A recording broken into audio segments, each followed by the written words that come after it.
की क्लास में हमने जो एडवांस के सवाल कुछ करे थे, राइट। अब उसी के आगे अब हम बढ़ते हैं, कुछ और बढ़िया बढ़िया सवालों को आज हम डिस्कस करेंगे, ठीक है।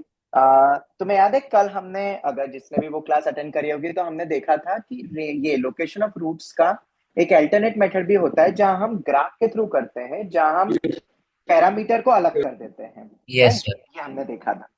चलो तो आगे बढ़ते हैं, ये हमारा नेक्स्ट सवाल है। Find all the real values of m for which the equation has at least one real root। ये मैंने ऑलरेडी तुम्हें लोकेशन ऑफ रूट्स के असाइनमेंट में ये दिया हुआ है, पर इसको हम एक बार डिस्कस करेंगे, क्योंकि at least one real root you all know very well कि प्रोसीजर लंबी होती है, ठीक है। केसेस एंड ऑल बना के हमें करना पड़ता है, उस पर हम जा नहीं रहे हैं। हमने कल की क्लास में ही देखा था सिमिलर टाइप का सवाल, जिसमें हमने दो मेथड्स देखी थी। एक क्या था, कॉम्प्लीमेंट के थ्रू, जिसने अटेंड नहीं करा है वो देख लेना, ठीक है। और एक था अपना location of roots after substitution. Sir ये एडवांस क्लास की नोट्स में रखना है या नॉर्मल? किसी में भी रख सकते हो, एक्चुअली आज मैं पढ़ाने वाला ही एडवांस की चीजें था क्लास के अंदर, तो तुम दोनों में रख सकते हो, इट्स योर कॉल, ओके। क्योंकि आज हम जो देखेंगे वो बहुत सारी ट्रिक्स, मैंने शायद तुम्हें कहा भी था क्वाड्रेटिक के अब जो आएगा नेक्स्ट, उसमें बहुत सारी इंपॉर्टेंट ट्रिक्स पढ़ेंगे, इफ यू ऑफलाइन में जो कहा था मैंने, ठीक है। तो इसी क्वेश्चन को पहले तो एक बार डिस्कस कर लेते हैं। और अब क्या ना, कुछ पॉइंट्स कुछ नोट याद ही रख लो तुम, इससे पहले कि हम हर बार सोचे कि किस मेथड से करना है। तो whenever question is asked based on location of roots, जब कभी भी कोई क्वेश्चन तुम्हारे सामने आए जिसमें तुम्हें लग रहा है कि शायद से लोकेशन ऑफ रूट्स लग सकता है, तो उसी में तुम्हें याद रखना है क्या, दैट बिफोर अप्लाइंग इट एकदम ब्लाइंडली स्टार्ट मत करना, स्टार्ट कर दो कि बस लोकेशन ऑफ रूट चालू कर दें, ठीक है। कई बार बहुत लंबे और बहुत सारे केसेस बनते हैं, जब केसेस ज्यादा नहीं है तो कोई दिक्कत नहीं है, पर अब हमारे पास और भी मेथड है जो हमने ग्राफ के थ्रू कल भी देखा था, तो हम उसी तरीके से अब कुछ नोट ही बना लेते हैं। तो बिफोर अप्लाइंग इट तुम्हें कुछ चीजें देखनी पड़ेगी, जैसे कि can roots be easily find out. अगर तुम रूट्स ही इजिली निकाल लो, तो क्या आपको कुछ भी लोकेशन एंड ऑल लगाने की जरूरत है क्या, बताओ जरा।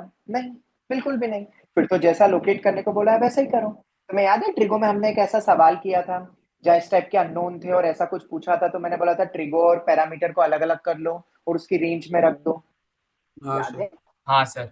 Yes sir. बस वही मैं तुम्हें बता रहा हूँ, तब मैंने तुम्हें कहा भी था शायद क्लास में कि लोकेशन ऑफ रूट्स भी लग सकता है, ठीक है, जब रूट्स बहुत गंदे हैं तब, ठीक है। तो मैंने कुछ कुछ पॉइंट्स लिख दिए यहाँ पे, जो कि तुम्हें हमेशा सबसे पहले चेक करना है, क्या रूट्स इजिली मिल रहे हैं, क्या फैक्टराइजेशन हो रहा है, क्या कभी कभार फैक्टराइजेशन हो जाता है। इसी फैक्टराइजेशन के ऊपर तो शायद मैंने तुम्हें ये वाला कल ग्रुप में क्वेश्चंस भी डाला था, याद है। ये मेरी वर्कशीट का ही सवाल है, यस जो एक सर। 4 डिग्री इक्वेशन में लोकेशन ऑफ रूट से रिलेटेड पूछा गया था सवाल, at least 2 distinct yes positive. Sir. पर अगर तुम इसको ऑब्जर्व करो हिट अच्छे से, एंड ट्रायल। एक्सपांड करके, हिट एंड ट्रायल भी नहीं, हिट एंड ट्रायल तो ठीक है, पर हमें कैसे पता चलेगा कि 1 और -1 ही सिर्फ होंगे और बाकी अपने को अलग मिलेगा। तो इसलिए मैंने यहाँ पे तुम्हें एक ये प्रोसीजर करके भी ग्रुप में भेजा, जिसके अंदर मैंने तुम्हें बताया था कि फैक्टर्स कैसे बनाए। तो ऑब्वियसली दो ही टर्म एक ही थी, तो उन दोनों टर्म को इकट्ठा कर लिया, और जैसे ही उसमें x² - 1 कॉमन निकलता हुआ दिखा, तो दिमाग ये कहता है कि बाकी बचे हुए टर्म में से भी x² - 1 निकालो, और बस फिर तो रीअरेंज करा और वो फॉर्म बन गया। अब x² - 1 एक फैक्टर तो ऑलरेडी हो गया, जो दूसरा वाला फैक्टर है उसी के ऊपर सवाल बना, और उसमें मैंने एक नोट भी लिखा था ग्रुप में। क्या लिखा था, तुम अगर इस क्वाड्रेटिक को ध्यान से देखो तो इसमें प्रोडक्ट ऑफ रूट्स गिवन है, ऑब्जर्व किया किसी ने, प्रोडक्ट ऑफ रूट्स गिवन है। और अगर प्रोडक्ट ऑफ रूट्स गिवन है तो तुम्हें कुछ तो डेटा मिल गया, क्या मिल गया बताओ, कि इसके दोनों रूट्स क्या होंगे, या तो दोनों रूट्स पॉजिटिव होंगे या तो दोनों रूट्स नेगेटिव। नेगेटिव होंगे। और जैसे ही हमें पता चला इसके दोनों रूट्स पॉजिटिव ही होने चाहिए, अब क्यों होने चाहिए, क्योंकि अगर तुम्हें एटलीस्ट दो डिस्टिंक्ट पॉजिटिव रूट चाहिए, एक तो पॉजिटिव यहां से मिल गया, तो दूसरा मुझे इसी इक्वेशन से निकालना है, पर अगर एक निकालोगे तो दूसरा बोनस की तरह कैसे मिलेगा, और इसलिए यहाँ पे एटलीस्ट वर्ड बोला है। अगर यहाँ पे एग्जैक्टली वर्ड लग जाता ना तो आंसर क्या होता पता है, तुरंत बोल देता 5। हो सकता है क्या इसके कि एग्जैक्टली दो डिस्टिंक्ट पॉजिटिव हो? सोच के बताओ, बिल्कुल भी नहीं। और ऐसे क्वेश्चन आईआईटी जेईई में आते हो, टॉपर्स तुरंत स्ट्राइक करके लिख देते हैं 5, तुरंत लिख देते हैं 5। पर क्योंकि यहाँ पे एटलीस्ट 2 बोला है तो 2 से ज्यादा भी हो सकते हैं, तो इसलिए मैंने अल्फा बीटा इक्वल टू 2 और फिर मैंने वो तुम्हें बताया हुआ। इसके दोनों ही रूट्स पॉजिटिव होंगे, और दोनों ही रूट्स पॉजिटिव होंगे, और मुझे बस फिर तो तुम्हें पता ही है कि क्या प्रोसीजर लगाते हैं, सम ऑफ द रूट्स ही लगा दिया ग्रेटर देन 0, क्योंकि अगर दोनों रूट्स पॉजिटिव है तो सम ऑफ द रूट्स भी ग्रेटर देन 0 होगा, and yes D must be greater than और इक्वल टू 0। मतलब इस पूरी प्रोसीजर में मैंने यहाँ पे लोकेशन ऑफ रूट्स का लॉजिक नहीं लगाया, वो -b/2a f ऑफ a, ना ना ना, सम ऑफ प्रोडक्ट ही क्रैक हो गया। और पहले वाले पार्ट में हमने फैक्टराइजेशन की, जिसको मैंने अलग से भी बताया। तो अगर ये क्वेश्चन तुम्हें अच्छे से फील हुआ हो, जो मैंने तुम्हें ऑलरेडी वर्कशीट में दिया था, तो उसी लॉजिक के लिए मैं यहाँ पे कुछ चीजें लिख रहा हूँ। या तो आप रूट्स निकाल लो, अगर इजिली निकल जाए तो, फैक्टराइजेशन हो जाए तो बहुत ही शानदार है। ठीक है, ऐसे सवाल रखे मैंने लोकेशन ऑफ रूट्स के वर्कशीट में। तीसरा अगर मैं बात करूं, sum of roots oblique product of roots, क्या पता ये गिवन है तुम्हें? गिवन है तो क्वेश्चन में तुम जो बहुत सारे केसेस लेते हो ना कि ऐसा पॉसिबल है वैसा पॉसिबल है, केसेस गेट्स रिड्यूस्ड अगर ये गिवन हो जाए तो, या तुम्हें नोन कुछ ना कुछ आइडिया लग रहा है इसके थ्रू।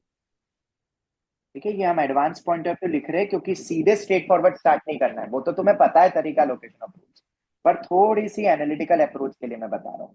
चौथा पॉइंट, डिस्क्रिमिनेंट निकाल लो। याद है कल ऐसा हुआ था, हमने शायद पहले ही सवाल जो किया था जिसमें डी ग्रेटर देन 0 आ गया था शायद, तो उसमें केसेस ही रिड्यूस हो गए थे अपने, किसी को याद है? हाँ सर, वो 6 ठीक है, केस से 3 केस हो yes गए। sir. बिल्कुल। उसी तरीके से एक और पॉइंट था अपना -b/2 अगर गिवन हो जाए तो, कई बार क्या होता है इनकी वैल्यू बहुत अच्छी और नोन हो जाती है, जैसे कि ये भी हमने देखा था, किसी को याद हो तो लास्ट क्वेश्चन में -b/2 अपने को पता चल गया था कि ऐसी वैल्यू आएगी, कुछ थी वैल्यू पॉजिटिव या ऐसा कुछ थी। -2 से बड़ी आ रही थी। हाँ, -2 से बड़ी जो कुछ भी है, तो उससे केसेस गेट्स रिड्यूस। तो इन चीजों से होता क्या है, केसेस गेट्स रिड्यूस्ड। तो थोड़ा सा ना दिमाग लगा लेना, और ये जनरली पता है कब यूज होंगे केसेस गेट्स रिड्यूस? कीवर्ड्स, ये मैं बता दूं कब ये चीजें अप्लाई होती है मेथड 2 की तरह, मेथड 3 की तरह, मेथड 3 बोल दो, जब कुछ वर्ड्स यूज आते हैं जैसे कि एटलीस्ट, एटमोस्ट, क्योंकि इन वर्ड्स के साथ होता क्या है, बहुत सारे केसेस बन जाते हैं, तब ये चीजों का हम इस्तेमाल करके केसेस को रिड्यूस कर सकते हैं।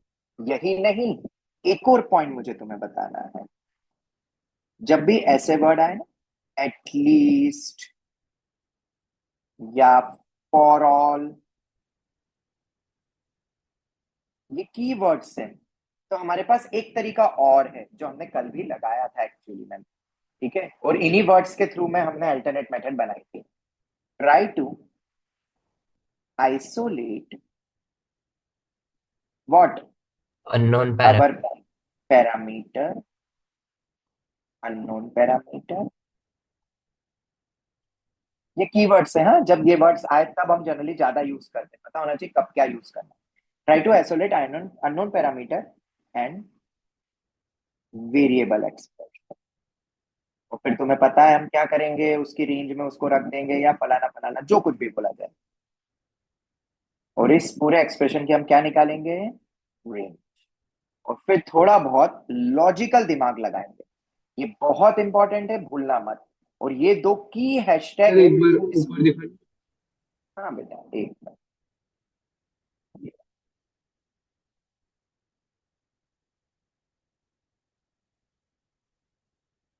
ये अपने वर्ड्स हो गए जिनको तुम्हें याद रखना है। ठीक है, और अब हम इस सवाल पर आते ठीक है हैं। सर। ठीक है, एक तो मैंने तुम्हें क्या बताया था कि अगर कांस्टेंट अपने पास क्या हो, मैंने कुछ बताया था, अगर कांस्टेंट गिवन हो और एक्स स्क्वायर का कोफिशिएंट 1 हो तो हम उधर ले जाके डिवाइड करके एंड ऑल करते हैं, जो हमने कल देखा था।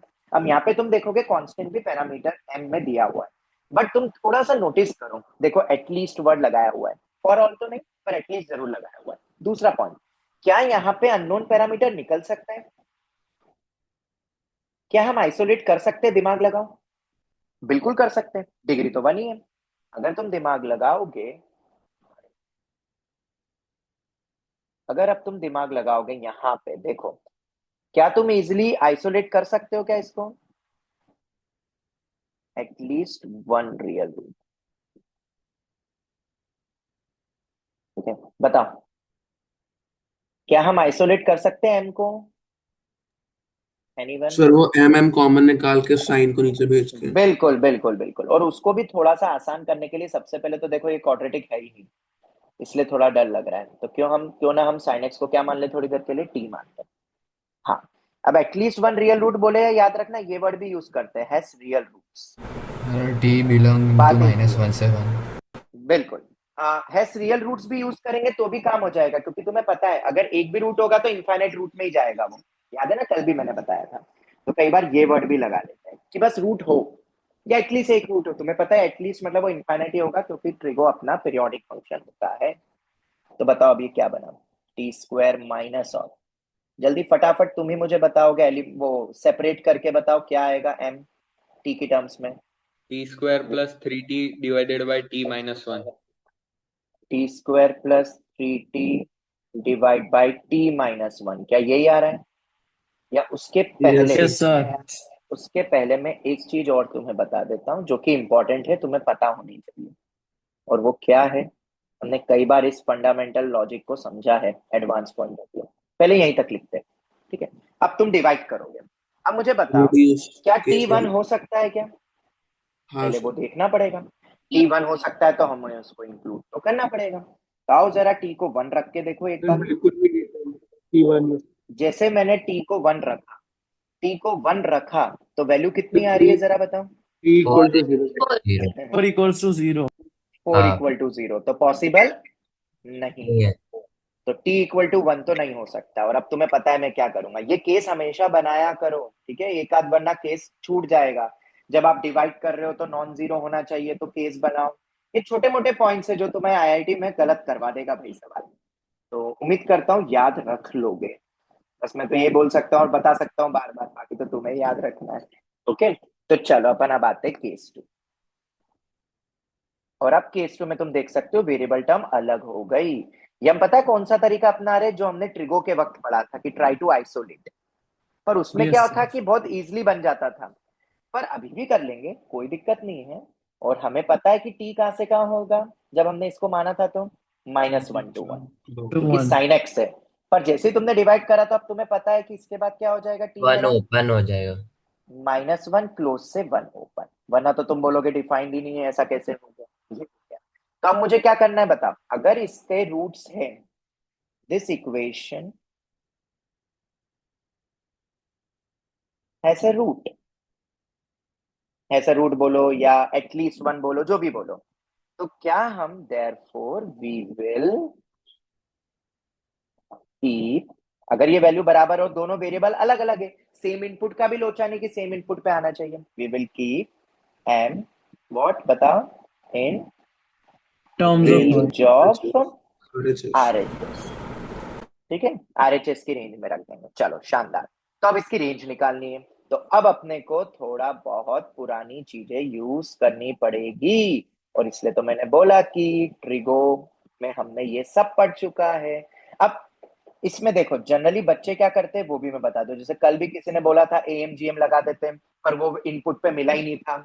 यहाँ पे भी क्या हम here equal to y technique, याद है ना, क्रॉस मल्टीप्लाई करके D greater than equal to zero, then D yes greater than sir. Equal to zero. क्या ये टेक्निक फेल हो गई है यहाँ पे? बताओ क्यों? यस यस सर, क्योंकि यहाँ पे आर नहीं है सर इसका भी। हाँ, मतलब फाउंडेशन अलग से एस कंडीशन इज गिवन। अगर नॉर्मल अपना डोमेन वाली कंडीशन होती तो चल जाता है, मैंने तुम्हें कहा था। एक्सटर्नल पर अलग बाउंडेशन है। से, हाँ, एक्सटर्नल कंडीशन जब दे दे तब नहीं चलेगा, बाकी में तो सब में चलेगा, टेंशन मत लेना। कि जैसे मान लो डिनोमिनेटर में होता है T square minus 5t plus 6, तो नहीं कर सकते अपन, याद रखना। ठीक है, मतलब तो कर सकते हैं, अलग से कुछ विवन देना डोमेन का, कि ये है तो अब बताओ, तब नहीं करना है, याद रखना। Equal to y technique D equal to fails external condition is given. चल एक और चीज याद रखना, इक्वल टू वाई टेक्निक में एक पॉइंट और बताया था कि पहले देखो ऊपर कॉमन नीचे कोई फैक्टर। कॉमन फैक्टर तो नहीं है, वो भी याद रखना। क्योंकि अगर वो कॉमन फैक्टर तो क्वेश्चन ही अलग हो जाएगा। तो यहाँ पे तो कोई कॉमन फैक्टर वैसे हम लगा ही नहीं सकते बाय टेक्निक, तो ये तो फेल ही हो गया। तो क्या करेंगे नाउ, व्हाट टू डू? हमारे पास दो ही तरीके हैं, या तो एफएफएम और या तो कैलकुलस। याद है, यही दो तरीके तुम्हारे पास है। तो क्या करें, कैलकुलस ये एफएफएम से हो सकता है क्या? ये फंक्शन फॉर्मिंग मेथड से हो सकता है? ट्राई करते हैं, सर पता हो नहीं। सर तो सकता वेरिएबल को वन पोजीशन पे रखना पड़ेगा। हाँ, तो वेरिएबल को वन पोजीशन में लाना पड़ेगा, मतलब convert the numerator in the form of denominator. Okay, अब तुम लॉन्ग डिवीजन मेथड लगा सकते हो। तुम्हें मैंने बताया था स्टार्टिंग में भी कि कन्वर्ट द न्यूमरेटर जब भी करना हो तो लॉन्ग डिवीजन मेथड। सर एफएफएम से हाँ, रुको रुको रुको रुको, एक और चीज सुनो। अगर तुम यहाँ पे एफएफएम लगाते हो तब भी मुझे नहीं लगता कि ऊपर वेरिएबल टर्म अटकेगी। तुम देख लेना, तुम ट्राई करके देखना, डायरेक्ट ट्राई टू जैसे T apply. Into T minus one plus four T upon T minus one. हाँ बेटा, वो कर लेना, पर उसके बाद क्या रेंज निकल पा रही है इजीली? वो भी ओके सर, देखना पड़ता हाँ है। वो भी देखना पड़ेगा। तो अगर तुम्हें करना है तो हम t into T minus one कर देते हैं।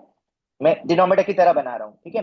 तो टी स्क्वायर माइनस टी हो जाएगा, तो मुझे प्लस 4t करना पड़ेगा अपॉन में t माइनस वन, या ज्यादा ज्यादा ये बन जाएगा t प्लस, और t is not equal to one, मुझे पता है, 40 अपॉन टी माइनस वन। ये नहीं हो पाएगा अब एफएफएम से। अब तुम बोलोगे क्यों नहीं हो पाएगा? यस सर, दो जगह वेरिएबल टी क्योंकि टी है, अगर टी हाँ प्लस। हाँ हाँ हाँ, अगर यहीं पर ही टी होता, बेटा माइक बंद करना, हाँ शोर हो रहा है। अगर ये वाला अगर अपने पास सिर्फ होता तो अपन फिर भी कर लेते, डिवाइड बाई टी कर लेते, नॉट इक्वल टू जीरो फलाना फलाना, पर ये टी कैसे ऐड करोगे? तो यहाँ पे हमें लग रहा है कि एफएफएम फेल हो गई, और यहीं पे अब हमारा दूसरा मेथड आता है एफएफएम के लिए। देखना, बिना कैलकुलस से बता रहा हूँ, और ये चीजें याद रखना। वो तो आज के अपनी एडवांस क्लास की तरह मतलब ऑनलाइन हो गई, तो मैं ये एक्स्ट्रा चीजें भी बता देता हूँ तुम्हें। जो नई स्ट्राइक होता है ना, कहीं दिया रहता है, फिर वो सोचते हैं इसमें कैलकुलस ही लगेगा। नहीं, 11th का बच्चा भी कर सकता है बगैर कैलकुलस से। कैसे? सब्स्टिट्यूशन। और ये याद रखना, मैं t माइनस वन को थोड़ी देर के लिए मान लेता हूं। क्या मानू क्या मानू क्या मानू?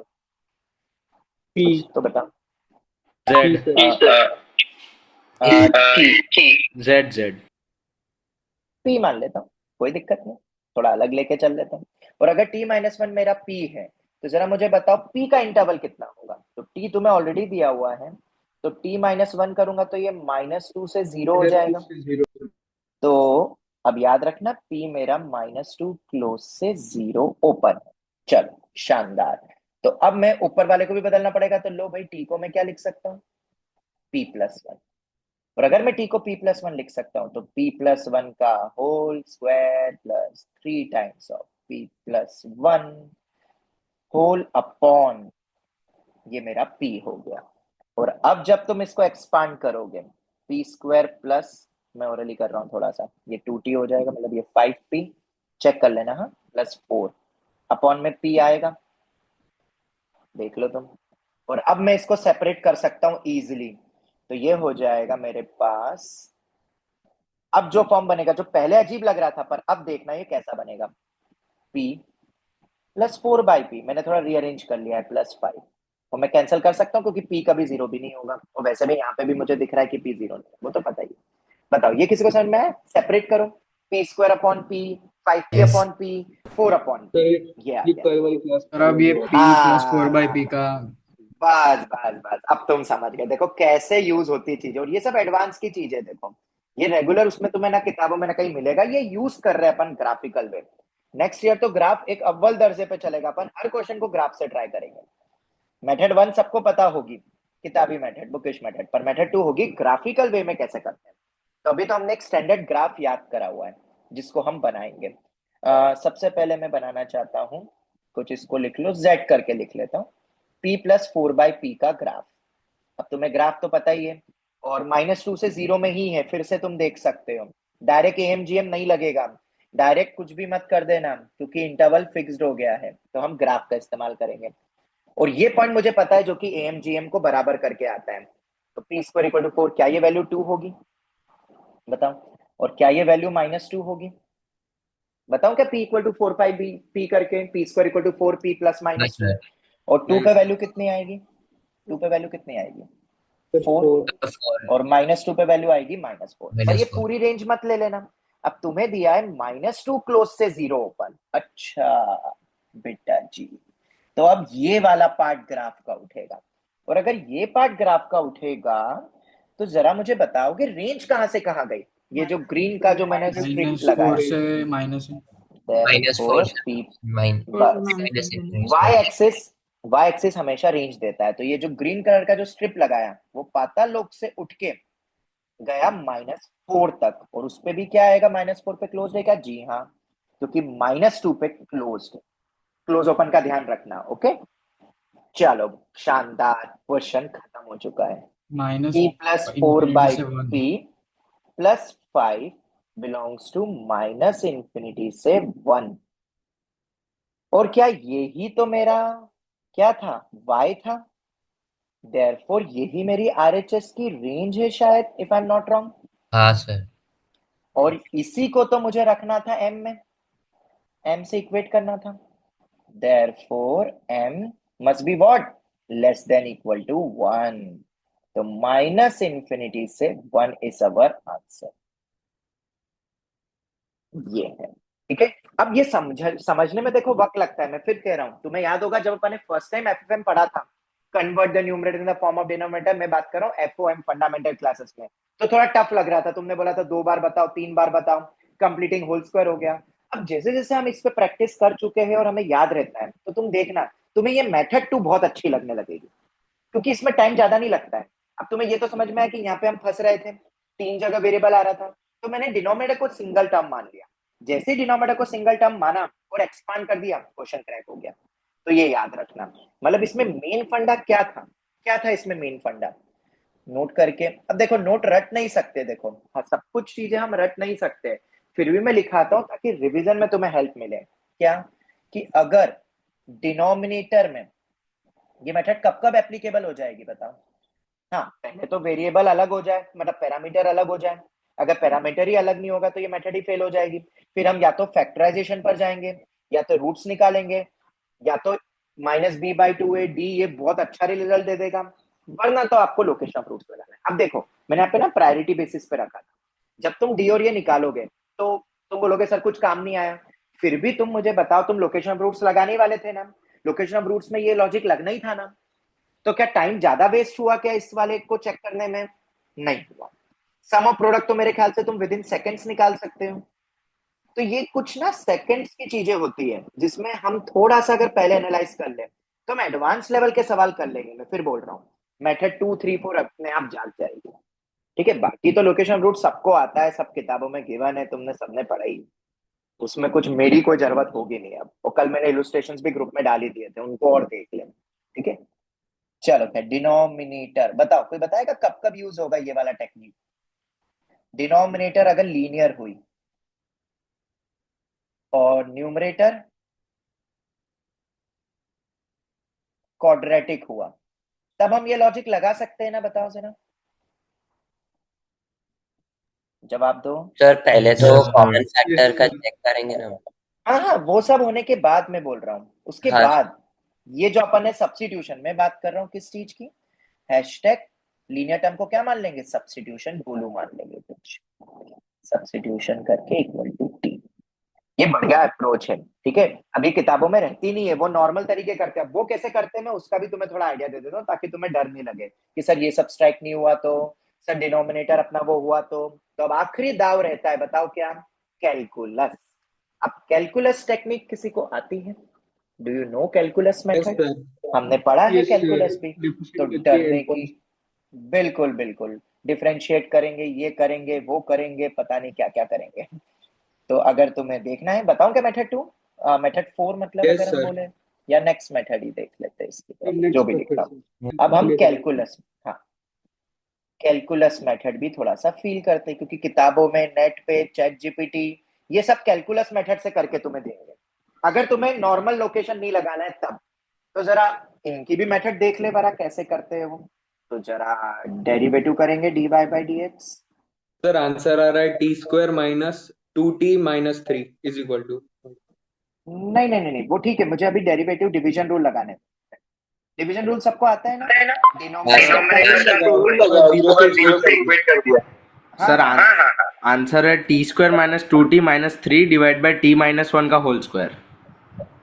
टी स्क्वायर माइनस, चलो देख ले बेटा माइक बंद करो, आवाज पहुंच रही है, ठीक है। चलो मैं बता देता हूँ एक बार, न्यूमरेटर का डेरिवेटिव करते डिवीजन रूल में तो ये 2t प्लस 3 होगा, डिनोमिनेटर एज इट इज, बीच में आएगा minus.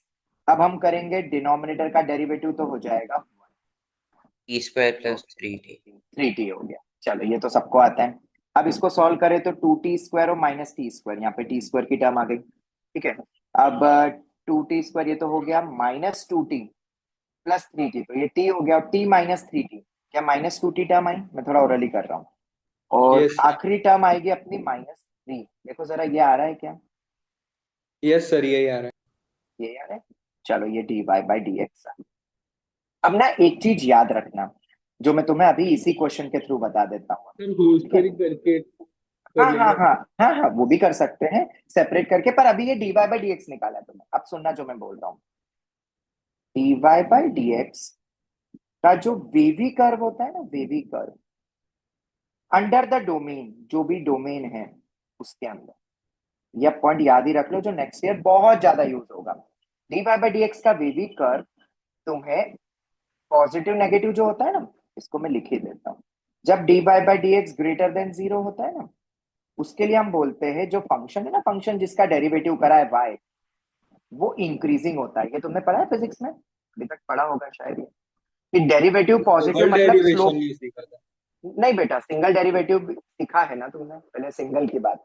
Yes dy sir. By dx अगर ग्रेटर देन, ये मानता हूँ डबल तक आता है तुम्हें, पर अभी हम उतना यूज नहीं कर रहे। dy by dx greater than 0 तो fx क्या हो जाता है? इंक्रीजिंग। याद रख, ये इंक्रीजिंग का इंटरवल है। याद कर लोगे क्या? बहुत टफ लग रहा है क्या ये चीज? वैसे फिजिक्स में यूज हुआ होगा। और dy बाई dx जब लेस देन 0 होगा तो बताओ fx या y क्या होता है? डिक्रीजिंग। स्लोप नेगेटिव मतलब ग्राफ डिक्रीजिंग। क्यों? जैसे कि ये देखो, मैंने ये ग्राफ बनाया, ठीक है, तुम देख सकते हो इसमें स्लोप पॉजिटिव है, स्लोप पॉजिटिव एक्यूट एंगल बन रहा है ना, तो इंक्रीजिंग है। इधर देखो स्लोप क्या है? नेगेटिव है, तो देख लो क्या बन रहा है? डिक्रीजिंग। तो क्या ये सिंपल सा फंडा याद रख लोगे हमेशा? Yes sir.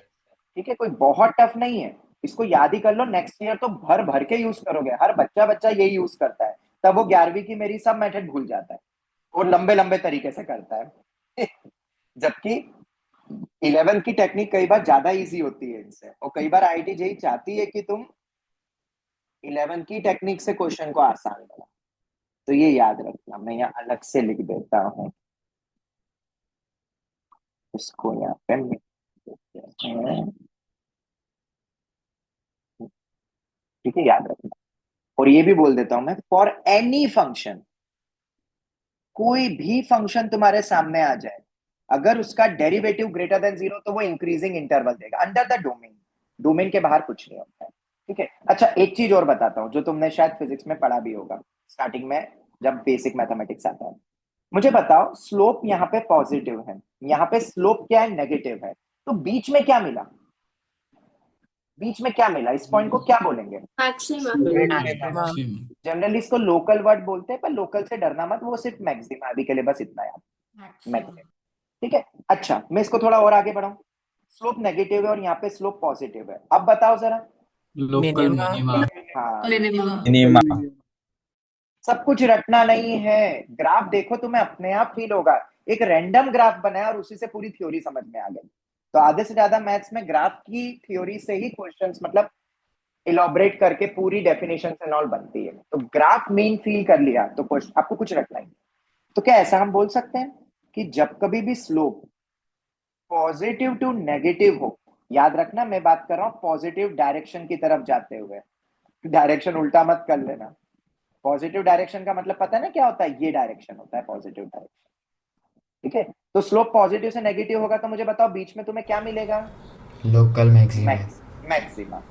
अगर नेगेटिव टू पॉजिटिव चले गए तो बताओ क्या मिलेगा? मिनिमा। याद रखना, ठीक है। अब ये भी हमें नहीं देखना कि एंड पॉइंट्स पे रख के चेक करो मैक्सिमम वैल्यू के मिनिमम, ये वाला पॉइंट याद रखना। और एक और चीज, always check at end points. थोड़ा सा इसका तो ख्याल रखना ही, ठीक है। मतलब हैशटैग डोमेन एंड ऑल का भी अगर तुम इतना समझ गए तो देखो अब इस सवाल को अपन आगे बढ़ाते हैं। काफी है। पहले तो मुझे बताओ ये क्या इसके फैक्टर्स बन रहे हैं क्या? चलो आखिरी वाला पॉइंट समझा देंगे, always check at end point. बेटा याद करो, मैंने जब तुम्हें ट्रिगो में बताया था कैलकुलस मेथड, तो बोला था कि एंड पॉइंट्स भी रख के देखा करो, ग्राफ पूरे तक गया ही हाँ नहीं, रुक जाए हाँ, बीच में। क्रिटिकल हाँ पॉइंट। हाँ, जो भी बोलो। तो अब यहाँ पे भी देखो, तुम्हारे पास ना टी पे कंडीशन लगी हुई है, तो ये भूलना मत। पता चला पूरी रेंज निकाल ली, तुम बहुत खुश हो गए, आंसर आ गया, और जब आंसर की देखा तो गलत हो गया। तो ये इस चीज का ध्यान रखना, यही मेरे एंड पॉइंट्स है, क्योंकि इसी को हम डोमेन कह रहे हैं। अब मुझे एक बात बताओ, थोड़ा सा दिमाग लगाओ। पहले तो ये बताओ कि ये क्या न्यूमरेटर के फैक्टर बन रहे हैं क्या? Yes sir t minus 3 into t plus 1. चलो बढ़िया, ऊपर नीचे कोई कैंसिल भी नहीं हुआ सर ये यार। हाँ बेटा, सर ऐसा कर सकते हैं ये टी स्क्वायर माइनस 2t को हम एक मान ले कुछ p जैसा, क्योंकि ऊपर और नीचे दोनों वही आ रहा है। हाँ बिल्कुल, बट अभी मैं वो नहीं बता रहा, फिर तुम घूम फिर के ऊपर वाली मेथड के थ्रू ही जा रहे हो। अभी हम प्योर कैलकुलस के थ्रू फील कर रहे हैं, ठीक है, डेरिवेटिव को देखते हुए। अब देखना यहाँ पे थोड़ा सा दिमाग लगाओ। अब ये अपना mental ability hashtag RS start होता है। -1 क्लोज से 1 ओपन में जो भी बोलो, क्या डिनोमिनेटर ऑलवेज पॉजिटिव है? दिमाग लगाओ। यस होल स्क्वायर है बेटा। Yes, अच्छा, sir. -1 Yes, sir. क्लोज से ये न्यूमरेटर का देखो तो ये वैल्यू ग्रेटर देन और इक्वल टू 0 आएगी। आराम से देखो। और -1 to 1 में ये वैल्यू ऑलवेज नेगेटिव है। हाँ बताओ। सर. सही है। तो बेसिकली dy/dx यहाँ पे लेस देन और इक्वल टू 0 हो रहा है ना, अंडर दिस कंडीशन।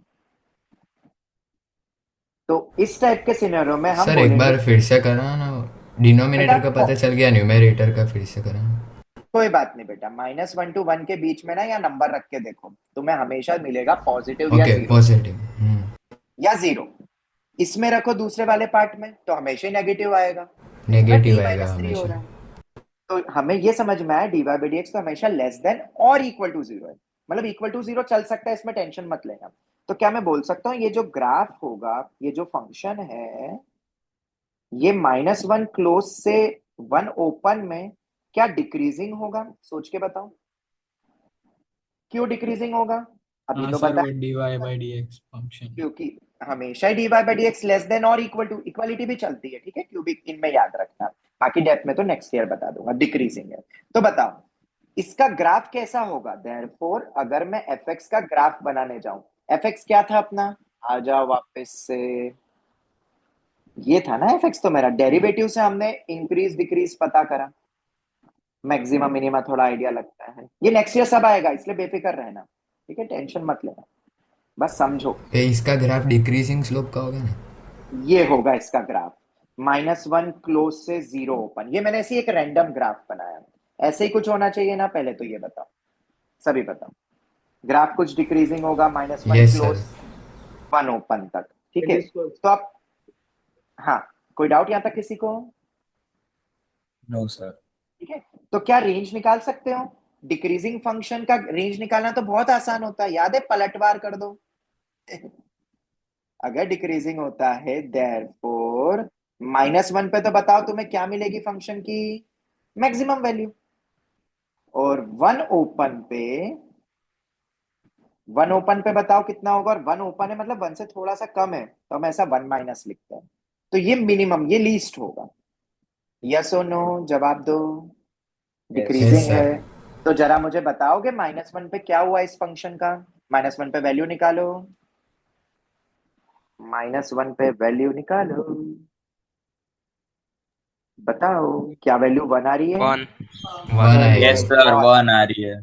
अब 1 तो मैं रख ही नहीं सकता हूं, 1 पे तो ये अनडिफाइंड हो जाएगा, पर 1 से थोड़ा सा कम। मुझे बताओ क्या वो -∞ होगा?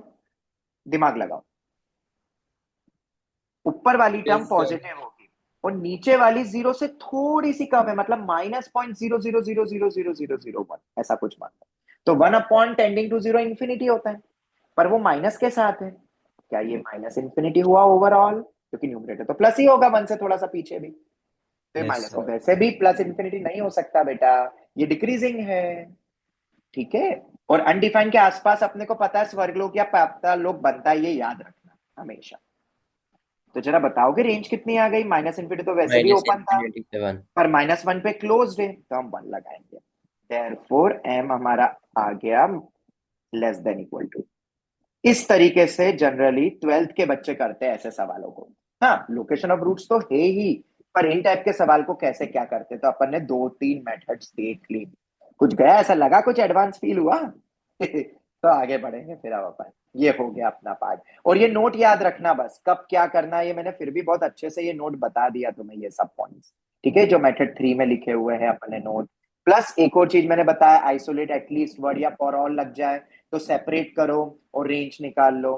फिर उसके बाद हमने एक चीज और देखा कि डिनोमिनेटर को टी मान लो अगर वो लीनियर है, और फिर सेपरेट कर लो तो ग्राफ से डायरेक्ट हो सकता है, हमें कैलकुलस की जरूरत नहीं पड़ती। तो तुम्हें सब कुछ अब आता है, ठीक है। क्वेश्चन की डिमांड को देखते हुए जो शॉर्टकट लगे वो मेथड अप्लाई कर लो।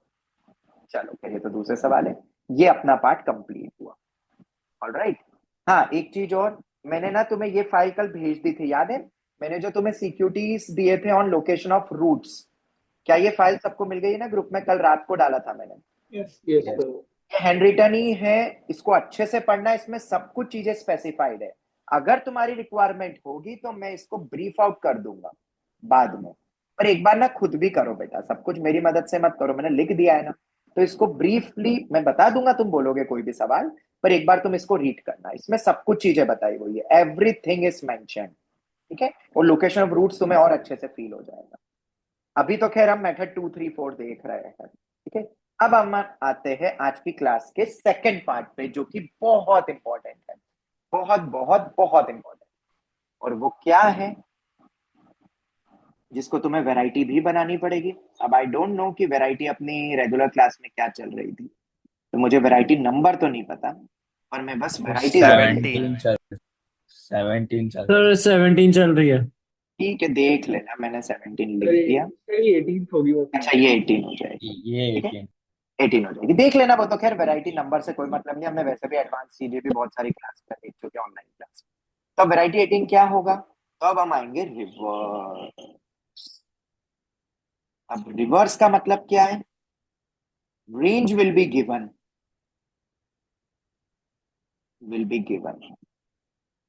और तुम्हें क्या निकालना है? You need to find unknown parameter. फिर से वही,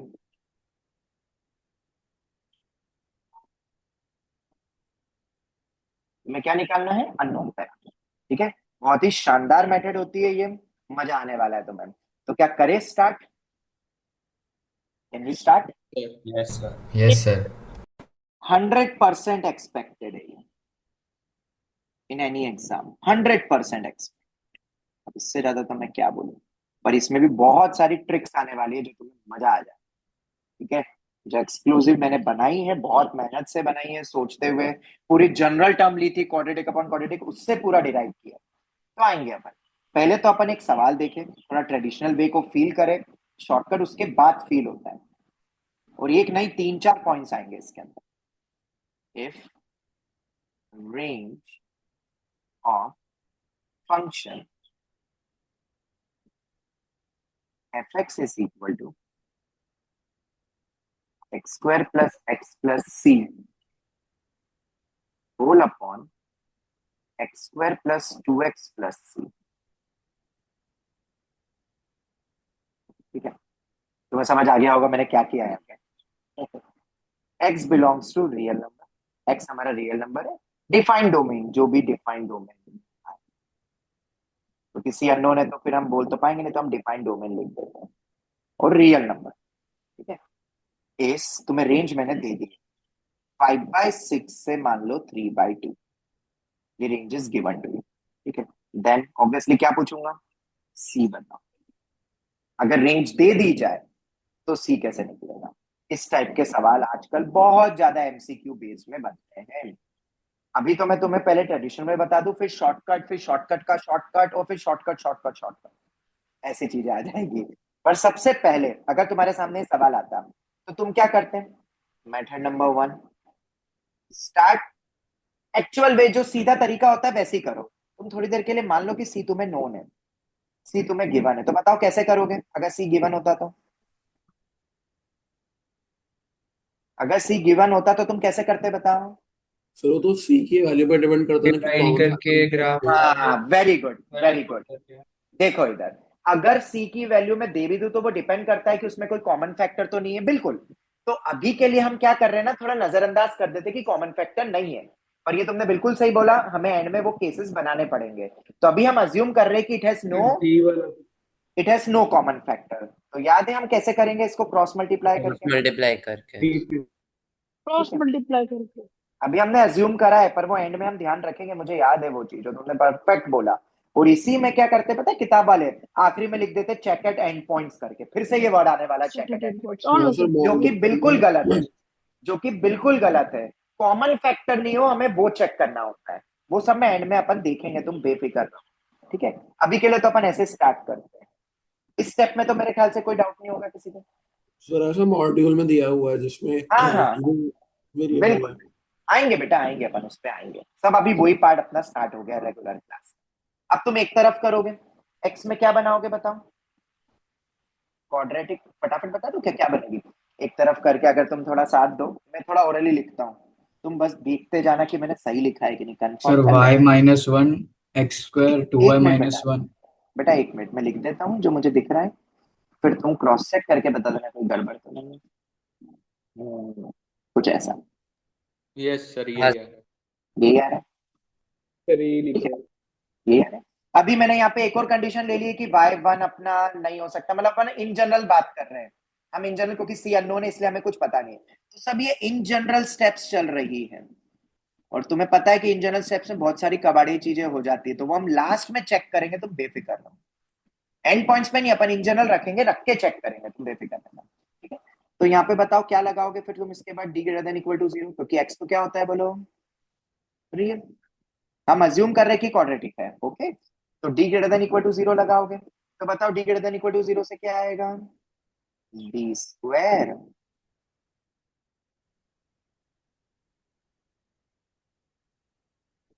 minus 4ac।